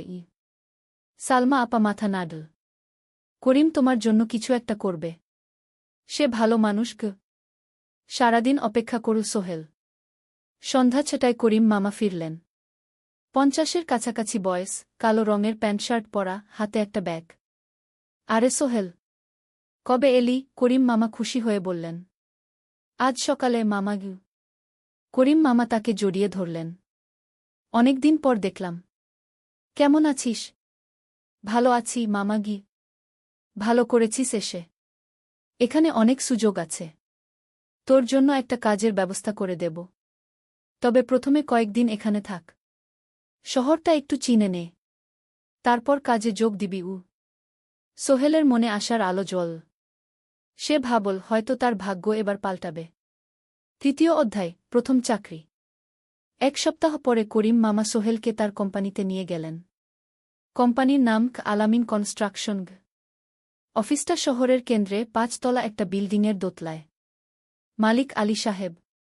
50-এর কাছাকাছি বয়স, মোটা চেহারা, চোখে সোনার ফ্রেমের চশমা। বড়লোক মানুষ, কিন্তু খুব কড়া। এই ছেলেটাকে কি কাজে লাগাবেন? আলী সাহেব করিম মামাকে জিজ্ঞেস করলেন। স্যার, ও আমার আত্মীয়। গ্রাম থেকে এসেছে। খুব পরিশ্রমী। যে কোনো কাজে লাগাতে পারেন। আলী সাহেব সোহেলের দিকে তাকালেন। তুমি কি পড়েছ? Sir, SSC pass. জিপিএ অর্ধচতু। হুম। ভালো। কম্পিউটার চালাতে পারো? না স্যার, পারি না। কিন্তু শিখতে চাই। আলী সাহেব একটু ভাবলেন। ঠিক আছে। তোমাকে অফিসের কাজে রাখব। ফাইল গুছানো, চা বানানো, কাগজপত্র নিয়ে যাওয়া, না এসব। মাসে 5,000 টাকা। রাজি আছো? জি স্যার। সোহেল খুশি হয়ে গেল। 5,000 টাকা। রিকশা চালিয়ে 3,500 পেত। এখানে 5,000। কাজ শুরু হলো পরদিন থেকে। সকাল 8টায় অফিসে যেতে হয়, ফিরতে হয় সন্ধ্যা 7টায়। প্রথম দিন সোহেল ঘুম থেকে উঠল ভোর ৫টায়। তৈরি হয়ে ৭:৩০টায় অফিসের উদ্দেশ্যে বের হল। করিম মামার বাড়ি থেকে অফিস প্রায় ৫ কিলোমিটার। বাসে যেতে হয়। অফিসে পৌঁছে সোহেল দেখল সেই প্রথম আলী সাহেব এখনও আসেননি। অফিস খোলা ছিল না। ৮-১০ মিনিট পর একজন লোক এসে অফিস খুল। তুমি নতুন? জি। আমি সোহেল গু। আমি জাহিদ, অ্যাসিস্ট্যান্ট ম্যানেজার। এসো উ। জাহিদ ভাই সোহেলকে সব কিছু দেখাল। অফিসে মোট ৬ জন কর্মচারী। ২ জন ইঞ্জিনিয়ার, একজন অ্যাকাউন্ট্যান্ট, একজন অ্যাসিস্ট্যান্ট ম্যানেজার, জাহিদ ভাই, একজন রিসেপশনিস্ট, আর এখন সোহেল। সোহেলের কাজ শুরু হলো চা বানানো দিয়ে। তারপর অফিস পরিষ্কার করা, ফাইল গুছানো, কাগজপত্র এক জায়গা থেকে আরেক জায়গায় নিয়ে যাওয়া। কাজ কঠিন না, কিন্তু সারাদিন দৌড়ঝাঁপ করতে হয়। দুপুরে খাবারের জন্য আধা ঘণ্টা বিরতি। সোহেল একটা ছোট হোটেলে গিয়ে ভাতরাল তরকারি খেল। ৫০ টাকা। সন্ধ্যায় অফিস বন্ধ হল। সোহেল ক্লান্ত হয়ে বাসায় ফিরল। কেমন লাগল প্রথম দিন? করিম মামা জিজ্ঞেস করলেন। ভালো মামা। অনেক কিছু শিখলাম গ। প্রথম মাসের শেষে সোহেল বেতন পেল ৫,০০০ টাকা। সে ৩,০০০ টাকা মাকে পাঠাল। মা ফোনে কাঁদতে লাগলেন। আল্লাহ তোকে ভালো রাখুক সোহেল উ। সোহেলের চোখেও জল এল। তার মনে হল সে একটা বড় কাজ করতে পেরেছে। চতুর্থ অধ্যায়, শহরের জীবন। ৩ মাস কেটে গেল। সোহেল এখন শহরের সাথে মিশে গেছে। প্রতিদিন অফিসে যাও আসার পথে সে দেখে হাজারো মানুষের জীবন। কেউ সফল, কেউ ব্যর্থ, কিন্তু সবাই চলছে নিজের পথে। সোহেল অফিসের কাজের পাশাপাশি কম্পিউটার শেখার চেষ্টা করছে। অফিসে একটা কম্পিউটার আছে। যখন কেউ ব্যবহার করে না, তখন সোহেল একটু একটু শিখার চেষ্টা করে। জাহিদ ভাই তাকে সাহায্য করেন। সোহেল, তুমি যদি কম্পিউটার ভালোভাবে শিখতে পারো, তাহলে তোমার ভবিষ্যৎ উজ্জ্বল। জাহিদ ভাই একদিন বললেন। কিভাবে শিখব ভাই? ট্রেনিং সেন্টারে যাও। সন্ধ্যায় ক্লাস আছে। মাসে ২,০০০ টাকা লাগবে গি। সোহেল ভাবল, ২,০০০ টাকা অনেক, কিন্তু এটা বিনিয়োগ, ভবিষ্যতের জন্য। সে একটা ট্রেনিং সেন্টারে ভর্তি হল। সপ্তাহে ৩ দিন, সন্ধ্যা ৭:৩০ থেকে রাত ৯টা পর্যন্ত ক্লাস। কম্পিউটারের basic, MS Word, Excel, PowerPoint, internet ব্যবহার। একদিন অফিস থেকে ফেরার সময় সোহেল একটা দোকানে চা খেতে গেল। দোকানের পাশেই একটা ছোট্ট মুদি দোকান। সেখানে একটা মেয়ে বসে আছে। বয়স হবে ২০-এর কাছাকাছি। সাদাসিধে চেহারা, সাদা শাড়ি পরা, কিন্তু চোখে এক ধরনের দৃঢ়তা। ভাইজা, এক প্যাকেট বিস্কুট দেন কি? সোহেল বলল। মেয়েটা বিস্কুট দিল। ২০ টাকা। সোহেল টাকা দিয়ে যাচ্ছিল, হঠাৎ মেয়েটা বলল, আপনি নতুন এসেছেন এই এলাকায়, তাই না? হ্যাঁ। ৩ মাস হল। কিভাবে বুঝলেন? আপনার চেহারা দেখেই বোঝা যায়। এখনও গ্রামের ছোঁয়া আছে। আর আপনি প্রতিদিন এই পথ দিয়ে যান।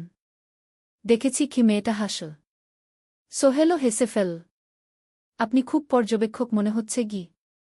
জীবনে অনেক কিছু দেখেছি, তাই মানুষকে চিনতে শিখেছি গ। আপনার নাম? মিনা। এই দোকান আমার বাবার। উনি অসুস্থ, তাই আমি দেখছি গু। সেদিন থেকে সোহেল প্রায়ই সেই দোকানে যেতে শুরু করল। মিনার সাথে গল্প করত। ধীরে ধীরে তাদের মধ্যে একটা বন্ধুত্ব তৈরি হল। মিনাও তার জীবনের গল্প বলল। মিনার মা মারা গেছেন যখন সে মাত্র ৭ বছরের। বাবা আব্দুল হামিদ একা হাতে মিনাকে বড় করেছেন। মুদি দোকান দিয়ে সংসার চালান। মিনা কলেজে পড়ে, অনার্স সেকেন্ড ইয়ার। সকালে কলেজে যায়, দুপুরে ফিরে এসে দোকান সামলায়। বাবার হার্টের সমস্যা আছে, তাই ভারী কাজ করতে পারেন না। তোমার স্বপ্ন কি? একদিন সোহেল জিজ্ঞেস করল। গ্র্যাজুয়েশন শেষ করে একটা ভালো চাকরি করব। তারপর বাবাকে ভালো চিকিৎসা করাব। তুমি? আমিও চাকরি করে পরিবারকে ভালোভাবে দেখভাল করতে চাই। মা আর বোনকে নিয়ে শহরে আনব একদিন গু। দুজনেই নিজেদের স্বপ্নের কথা বলতে গিয়ে বুঝল তাদের স্বপ্ন অনেকটা একই রকম। পঞ্চম অধ্যায়, বিপদ। ৬ মাস কেটে গেল। সোহেল এখন আলী সাহেবের খুব প্রিয় কর্মচারী। সে শুধু চা বিস্কুট দেওয়ার কাজই করে না, এখন কম্পিউটারেও কিছু কাজ শিখেছে। ছোটখাটো টাইপিং, ডেটা এন্ট্রি, এসব করতে পারে। আলী সাহেব খুশি হয়ে তার বেতন বাড়িয়ে ৮,০০০ টাকা করে দিয়েছেন। একদিন রাতে সোহেল অফিস থেকে ফিরছিল। সেদিন একটু দেরি হয়ে গেছে। রাত প্রায় ৯টা। সাধারণত সোহেল সন্ধ্যা ৭:৩০টায় ফিরে। কিন্তু সেদিন অফিসে একটা জরুরি কাজ ছিল। বাস থেকে নেমে সোহেল বাড়ির দিকে হাঁটছিল। হঠাৎ একটা অন্ধকার গলিতে ৩জন লোক তাকে ঘিরে ধরল। তাদের চেহারা দেখেই বোঝা যাচ্ছিল ভালো উদ্দেশ্য নিয়ে আসেনি। টাকা দে, তাড়াতাড়ি, একজন বলল। তার হাতে একটা ছুরি। সোহেল ভয় পেয়ে গেল। ভাই, আমার কাছে খুব কম টাকা আছে গি। যা আছে দে, তাড়াতাড়ি করো। সোহেল কাঁপতে কাঁপতে তার পকেট থেকে ৫ টাকা বের করে দিল। এই টাকা দিয়ে সে বাজার করবে ভেবেছিল। কিন্তু ছিনতাইকারীরা সন্তুষ্ট হল না। শুধু ৫ টাকা? তোর ব্যাগে কি আছে? তারা সোহেলের ব্যাগ কেড়ে নিল। ব্যাগে ছিল তার মোবাইল, কম্পিউটার ট্রেনিং সেন্টারের সার্টিফিকেট আর কিছু গুরুত্বপূর্ণ কাগজপত্র। না ভাই, ব্যাগটা ফেরত দেন। ওতে আমার জরুরি জিনিস আছে। মোবাইল নিয়ে নেন, কিন্তু ব্যাগটা দেন গু। কিন্তু ওরা শুনল না। একজন সোহেলকে জোরে ধাক্কা দিল। সোহেল পড়ে গেল। মাথা রাস্তার কংক্রিটে ধাক্কা লেগে গেল। রক্ত বের হল। ৩জন দৌড়ে পালিয়ে গেল। কিছুক্ষণ সোহেল অজ্ঞান হয়ে পড়ে রইল। তারপর ধীরে ধীরে জ্ঞান ফিরল। মাথায় প্রচণ্ড ব্যথা। সে উঠে দাঁড়ানোর চেষ্টা করল, কিন্তু মাথা ঘুরছিল। কোনোমতে একটা দেয়াল ধরে দাঁড়াল। একজন পথচারী তাকে দেখে থামল। কি হয়েছে ভাই? ছিনতাই হয়েছে গি? এসো, আমি তোমাকে হাসপাতালে নিয়ে যাই। কিন্তু সোহেল রাজি হল না। না, ঠিক আছি, বাড়ি যেতে পারব। সে কোনোমতে করিম মামার বাড়িতে পৌঁছাল। দরজা খুলেই সালমা আপা চিৎকার করে উঠলেন। ও আল্লাহ! কি হয়েছে? করিম মামা দৌড়ে এলেন। সোহেলকে ভেতরে নিয়ে গেলেন। তার মাথায় জল ঢেলে রক্ত পরিষ্কার করলেন। ক্ষতটা বেশ গভীর। হাসপাতালে যেতে হবে কি? করিম মামা বললেন। তারা একটা অটোরিকশা নিয়ে নিকটস্থ হাসপাতালে গেলেন। ডাক্তার সোহেলের মাথায় ৩টা সেলাই দিলেন। বলল, ১ সপ্তাহ বিশ্রাম নিতে হবে। কোনো ভারী কাজ করা যাবে না। হাসপাতাল থেকে ফিরে সোহেল শুয়ে রইল। তার মনে হচ্ছিল সবকিছু শেষ হয়ে গেছে। মোবাইল চলে গেছে, গুরুত্বপূর্ণ কাগজপত্র চলে গেছে। এখন ১ সপ্তাহ অফিস করতে পারবে না। পরদিন সকালে করিম মামা আলী সাহেবকে ফোন করে সব জানালেন।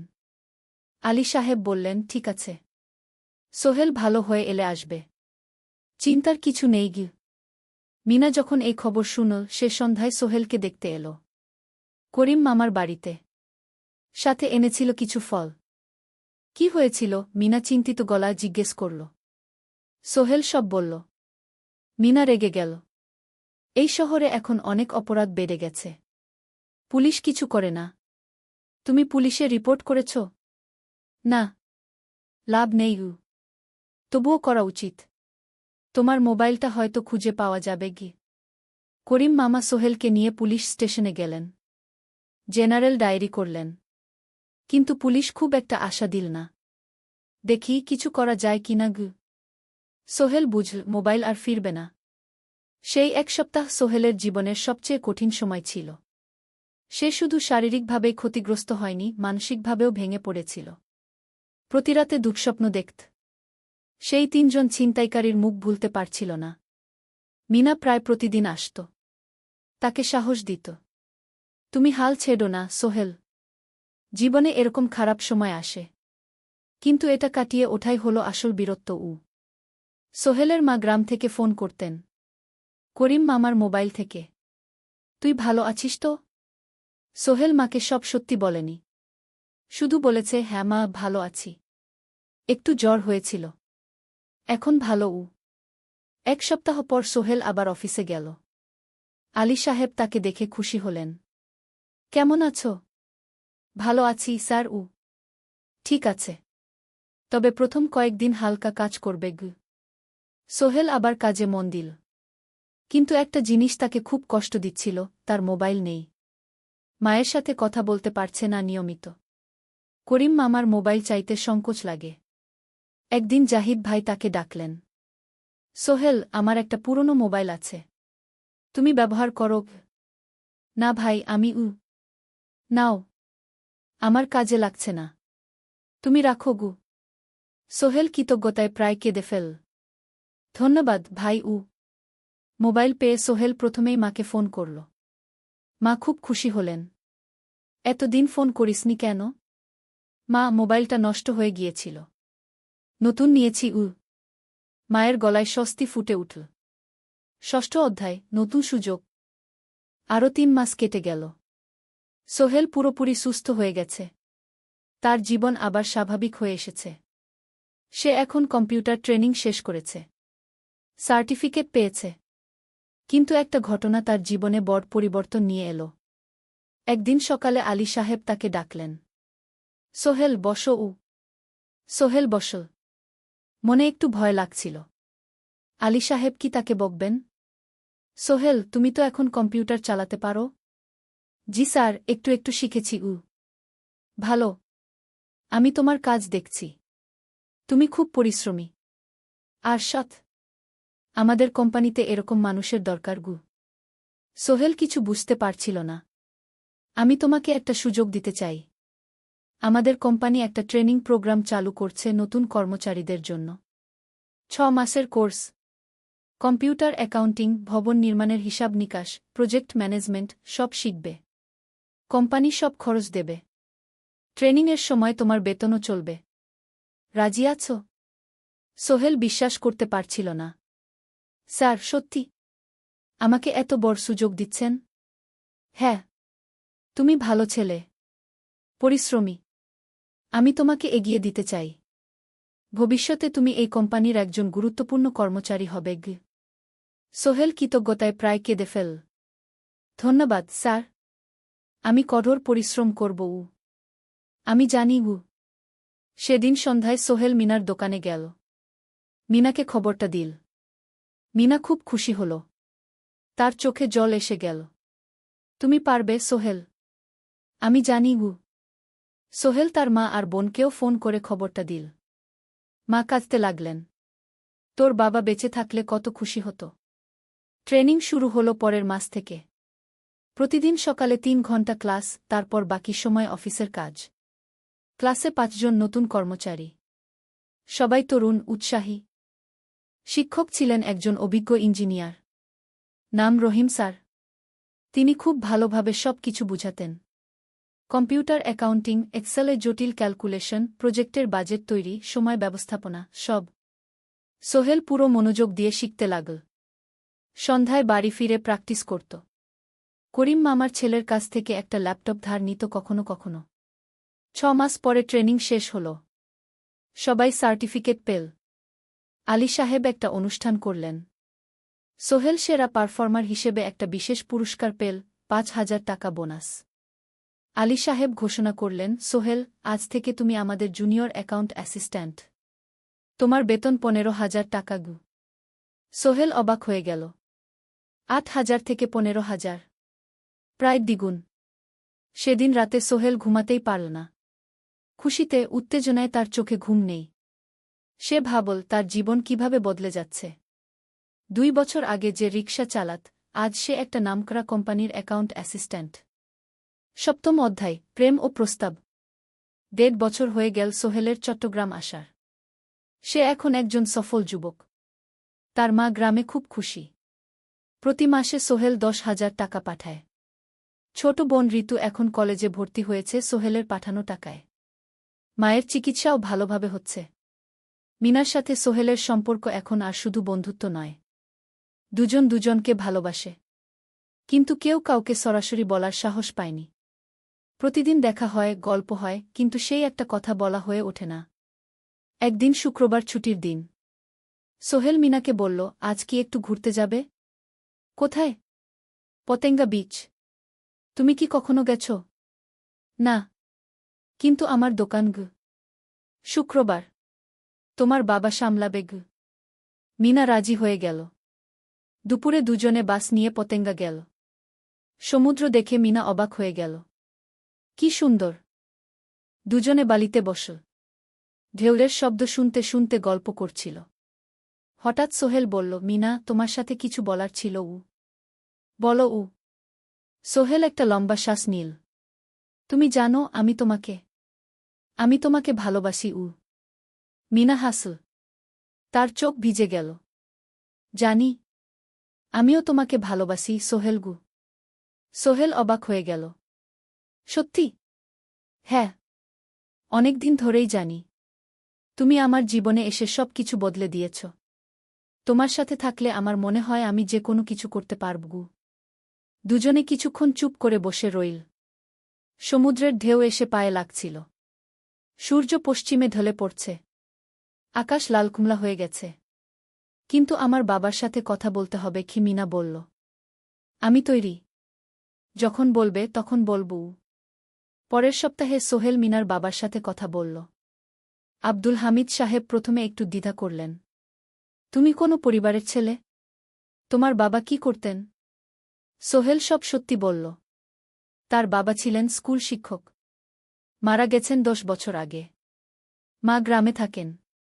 ছোট বোন কলেজে পড়ে। তুমি নিজে কি করো? আমি আলামিন কনস্ট্রাকশন কোম্পানিতে জুনিয়র অ্যাকাউন্ট অ্যাসিস্ট্যান্ট। মাসে 15,000 টাকা বেতন উ। আব্দুল হামিদ সাহেব ভাবলেন। তারপর বললেন, দেখো মিনা আমার একমাত্র সন্তান। তার মা নেই। আমি একা তাকে বড় করেছি। আমি চাই মিনা একজন ভালো ছেলের সাথে বিয়ে হোক। তুমি দেখতে ভালো ছেলে মনে হচ্ছে। কিন্তু আমাকে তোমার মায়ের সাথে দেখা করতে হবে। তোমার পরিবারকে জানতে হবে গি। জি আঙ্কেল। আমি ব্যবস্থা করছি উ। সোহেল খুশিতে আটখানা। সে সেদিন রাতেই তার মাকে ফোন করল। মাকে সব বলল। মা প্রথমে অবাক হলেন। তারপর খুশি হলেন। মিনা মেয়েটা কেমন? খুব ভালো মা। তুমি দেখলে পছন্দ করবে গি। ঠিক আছে। আমি আর ঋতু আসছি চট্টগ্রাম ঘ। 2 সপ্তাহ পর সোহেলের মা আর বোন চট্টগ্রাম এলো। সোহেল তাদের নিয়ে মিনার বাড়িতে গেল। 2 পরিবার একসাথে বসল। মিনার বাবা সোহেলের মাকে দেখে খুশি হলেন। সোহেলের মা সহজ সরল ভদ্রমহিলা। আপনার ছেলে খুব ভালো। মিনা তাকে পছন্দ করে। আমিও রাজি গো আব্দুল হামিদ সাহেব বললেন। আমার সোহেল সৎ ছেলে। মিনাকে খুব ভালোবাসে। আমি জানি ও মিনাকে সুখে রাখবে কি সোহেলের মা বললেন। বিয়ের তারিখ ঠিক হল। 3 মাস পর। এই 3 মাসে সোহেল যথেষ্ট টাকা জমাবে। বিয়ে হবে সাদামাটা কিন্তু সুন্দর। 8ম অধ্যায় নতুন পথ। 3 মাস কেটে গেল দ্রুত। সোহেল প্রতিদিন কঠোর পরিশ্রম করছিল। অফিসে তার কাজের প্রশংসা হচ্ছে। আলী সাহেব তাকে এখন ছোটখাটো প্রজেক্টের হিসাব দেখতে দিচ্ছেন। সোহেল তার সঞ্চিত টাকা দিয়ে বিয়ের আয়োজন করল। বিয়ে হল মিনার বাড়ির কাছের একটা কমিউনিটি সেন্টারে। খুব বেশি লোক আসেনি। 2 পরিবারের আত্মীয় স্বজন আর অফিসের কয়েকজন সহকর্মী। কিন্তু অনুষ্ঠান ছিল খুব সুন্দর। সোহেল যখন মিনাকে বিয়ের পোশাকে দেখল তার মনে হল পৃথিবীর সবচেয়ে সুন্দর মেয়ে সে। লাল শাড়ি পরা, মুখে হালকা মেকআপ, কিন্তু তার স্বাভাবিক সৌন্দর্য ছিল আসল। বিয়ের পর সোহেল একটা ছোট্ট ফ্ল্যাট ভাড়া নিল। 2 রুমের ফ্ল্যাট, মাসে ভাড়া 5,000 টাকা। মিনা এখনও তার পড়াশোনা চালিয়ে যাচ্ছে। আরও 1 বছর বাকি গ্র্যাজুয়েশন শেষ হতে। সোহেলের মা আর বোন গ্রামে ফিরে গেল। মা বলে গেলেন, সোহেল মিনাকে ভালো রাখিস। মেয়েরা অনেক ত্যাগ করে সংসার করতে গু। জানি মা গু। নতুন জীবন শুরু হল। সোহেল সকালে অফিসে যায়, সন্ধ্যায় ফেরে। মিনা সকালে কলেজে যায়, দুপুরে ফিরে রান্না করে ঘর গোছায়। সন্ধ্যায় দুজনে একসাথে বসে পড়াশোনা করে, গল্প করে, টিভি দেখে। জীবন সুন্দর ছিল। কিন্তু চ্যালেঞ্জও ছিল। মাসিক খরচ, ভাড়া 5,000, বাজার 3,000, বিদ্যুৎ গ্যাস 1,000, মায়ের জন্য 5,000, মিনার কলেজের খরচ 1,200। মোট প্রায় 14,000 টাকা। বাঁচত মাত্র 1,000 খানেক। কিন্তু সোহেল হাল ছাড়ল না। সে সন্ধ্যায় একটা কম্পিউটার ট্রেনিং সেন্টারে পার্ট টাইম পড়ানো শুরু করল। সপ্তাহে 3 দিন 2 ঘন্টা করে। এতে মাসে আরও 3,000 টাকা আসতে লাগল। মিনাও বসে থাকল না। সে বাড়িতে বসে কয়েকজন স্কুলের ছাত্রছাত্রীকে টিউশন পড়াতে শুরু করল। মাসে 2,000 টাকা আয়। এভাবে কেটে গেল 6 মাস। দুজন মিলে পরিবার চালাচ্ছে, স্বপ্ন দেখছে। একদিন সোহেল বলল, মিনা, আমি একটা নতুন স্বপ্ন দেখছি গু। কি? আমি নিজে একটা ছোট্ট কনস্ট্রাকশন কোম্পানি খুলতে চাই। ছোট ছোট প্রজেক্ট নেব। বাড়ি মেরামত, ছোট বিল্ডিং বানানো, এসব। তোমার কি যথেষ্ট অভিজ্ঞতা আছে? আছে। আমি 2 বছর ধরে এই কাজের সাথে জড়িত। অনেক কিছু শিখেছি। আর আলী সাহেবও আমাকে সাহায্য করবেন। কিন্তু টাকা কোথায়? কোম্পানি খুলতে তো অনেক টাকা লাগবে। আমি জমাচ্ছি। আরও 1 বছর কাজ করব। তারপর চেষ্টা করব। মিনা তাকে সমর্থন দিল। তুমি পারবে। তোমার মধ্যে সেই শক্তি আছে। নবম অধ্যায়, চ্যালেঞ্জের সময়। কিন্তু ভাগ্য সবসময় অনুকূলে থাকে না। সোহেল যখন স্বপ্ন দেখছিল নিজের কোম্পানি খোলার, তখনই একটা বড় সমস্যা এলো। আলী সাহেবের কোম্পানি একটা বড় প্রজেক্ট পেয়েছিল। একটা 10তলা বিল্ডিং বানানোর কাজ। কিন্তু প্রজেক্টের প্রধান ইনভেস্টর হঠাৎ পালিয়ে গেল। তিনি কোম্পানির কাছ থেকে প্রায় 50 লাখ টাকা নিয়ে গেছেন, কিন্তু কাজ শেষ হয়নি। কোম্পানি বড় ক্ষতির মুখে পড়ল। আলী সাহেব অনেক কর্মচারীকে ছাঁটাই করতে বাধ্য হলেন। প্রায় 10 জনকে চাকরি থেকে বাদ দিলেন। বাকিদের বেতন কমাতে হল। সোহেলকে আলী সাহেব ডেকে বললেন, সোহেল, আমি তোমাকে রাখতে চাই। তুমি বিশ্বস্ত কর্মচারী। কিন্তু তোমার বেতন কমাতে হবে। 15,000 থেকে 10,000। সোহেল মনে মনে চিন্তায় পড়ে গেল। 10,000 টাকায় সংসার চলবে কিভাবে? মায়ের খরচ, ভাড়া, বাজার সব মিলিয়ে তো 14,000 টাকা লাগে। কিন্তু সে কিছু বলল না। ঠিক আছে স্যার। বাড়ি ফিরে সোহেল মিনাকে সব বলল। মিনা চিন্তিত হয়ে গেল। এখন কি হবে? চিন্তা করো না। আমি পার্ট টাইম টিউশনির সময় বাড়াব। আর তুমিও বেশি করে টিউশন নাও। কিন্তু আমার তো পড়াশোনাও আছে। জানি। কিন্তু এখন এটাই করতে হবে। সোহেল সন্ধ্যায় আরও 2টো জায়গায় পার্ট টাইম কাজ খুঁজল। একটা দোকানের সন্ধ্যায় হিসাব দেখার কাজ পেল। মাসে 2,000 টাকা। আরেকটা জায়গায় সপ্তাহান্তে কম্পিউটার রিপেয়ারের কাজ পেল। মাসে 1,500 টাকা। মিনাও 3 জন নতুন স্টুডেন্ট নিল টিউশনে। তার আয় বাড়ল 2,000 থেকে 3,500-এ। কঠিন সময় ছিল। সোহেল সকাল 8টায় অফিসে যেত, সন্ধ্যা 6টায় ফিরত। তারপর একটু বিশ্রাম নিয়ে 7:30টায় বের হতো পার্ট টাইম কাজে। রাত 10টায় বাড়ি ফিরত। রবি সোমবার কম্পিউটার রিপেয়ারের কাজ। মিনাও সকালে কলেজে যেত, দুপুরে ফিরে রান্না করত, তারপর বিকেলে টিউশন পড়াত। রাতে খাওয়া দাওয়ার পর পড়াশোনা করত। দুজনেরই শরীর খারাপ হতে শুরু করল। সোহেল একদিন অফিসে অজ্ঞান হয়ে পড়ে গেল। ডাক্তার দেখাতে নিয়ে গেল। ডাক্তার বলল, অতিরিক্ত পরিশ্রম। শরীরে পুষ্টির অভাব। ঠিকমতো খাচ্ছেন না মনে হচ্ছে।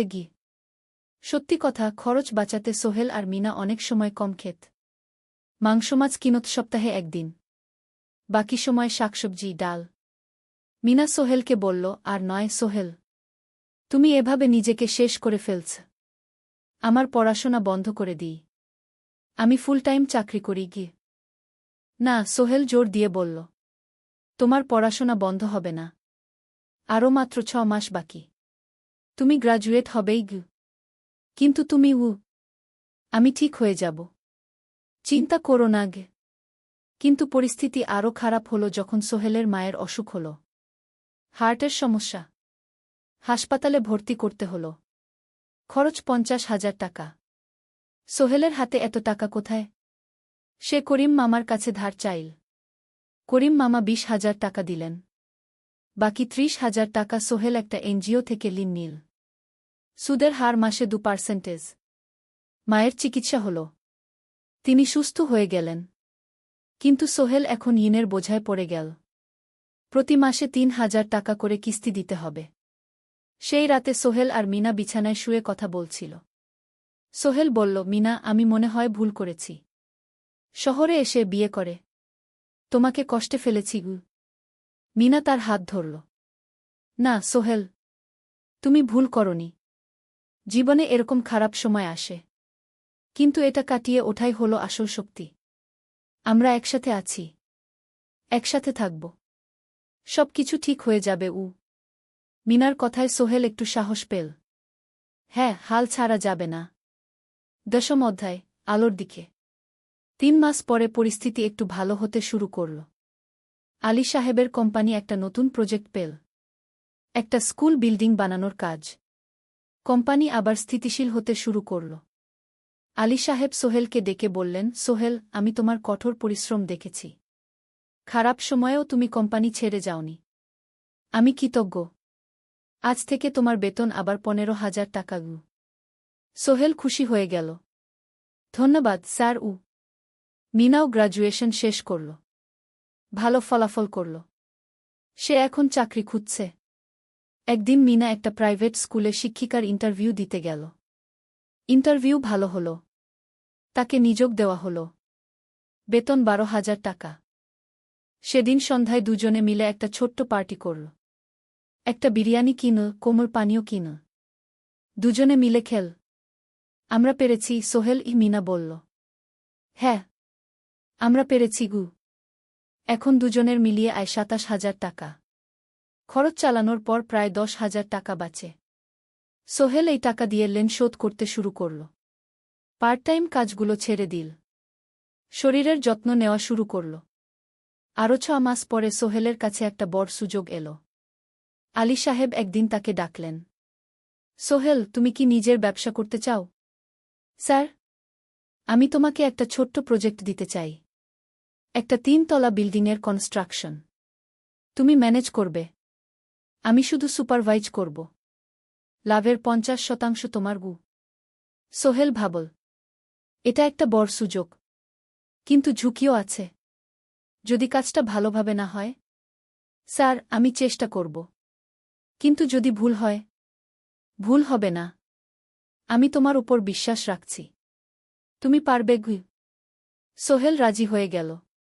এই প্রজেক্ট তার জীবনে টার্নিং পয়েন্ট হতে পারে। 11 অধ্যায়, স্বপ্ন পূরণের পথে। পরের 6 মাস সোহেল খুব কঠোর পরিশ্রম করল। প্রজেক্টটা ম্যানেজ করা সহজ ছিল না। শ্রমিক নিযোগ, ম্যাটেরিয়াল কেনা, কাজের তদারকি, সময়মতো কাজ শেষ করা, সব দায়িত্ব তার। প্রথম 2 মাস খুব চাপের মধ্যে গেল। একদিন একজন শ্রমিক কাজ করতে গিয়ে আহত হল। সোহেল তাকে হাসপাতালে নিয়ে গেল, তার চিকিৎসার খরচ দিল। এতে প্রজেক্টের বাজেট একটু বাড়ল, কিন্তু সোহেল জানত এটা করা দরকার।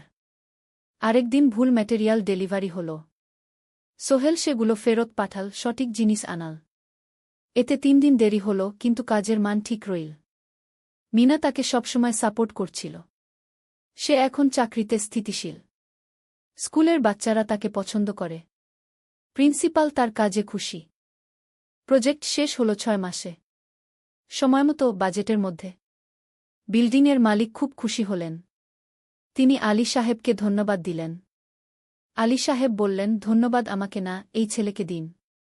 সোহেল পুরো প্রজেক্ট ম্যানেজ করেছে গু। প্রজেক্ট থেকে মোট লাভ হল 3 লাখ টাকা। সোহেল পেল 1.5 লাখ টাকা।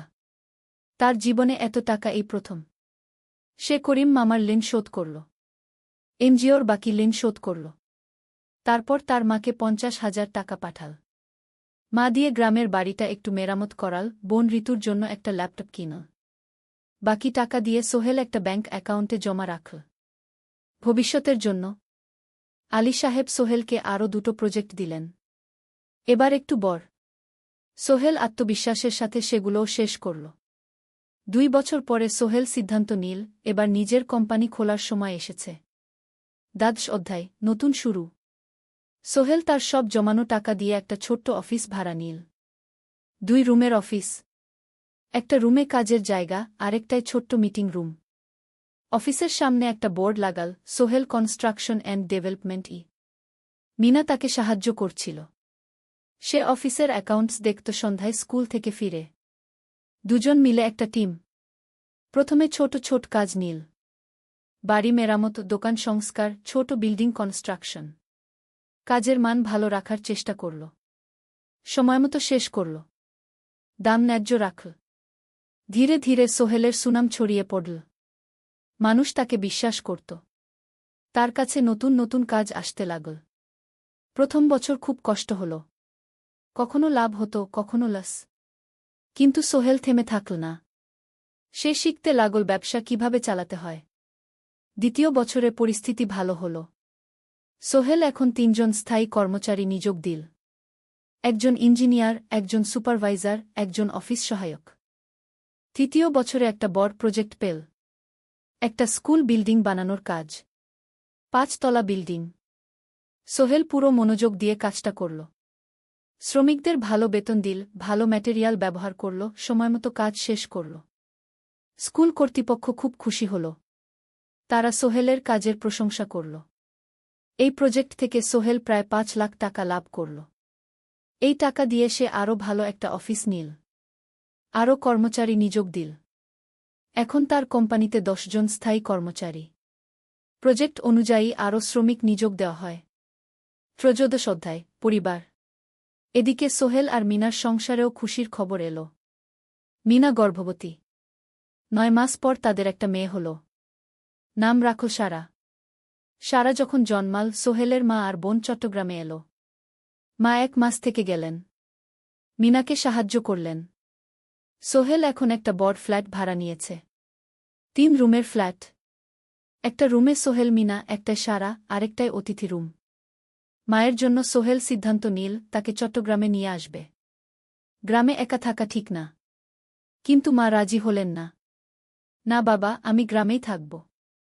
এখানে আমার পরিচিত মানুষ আছে। তোর বোনকে নিয়ে যা। ও ঢাকায় পড়ছে, চট্টগ্রামে এনে ভালো কোথাও ভর্তি করিয়ে দেগি। সোহেল তাই করল।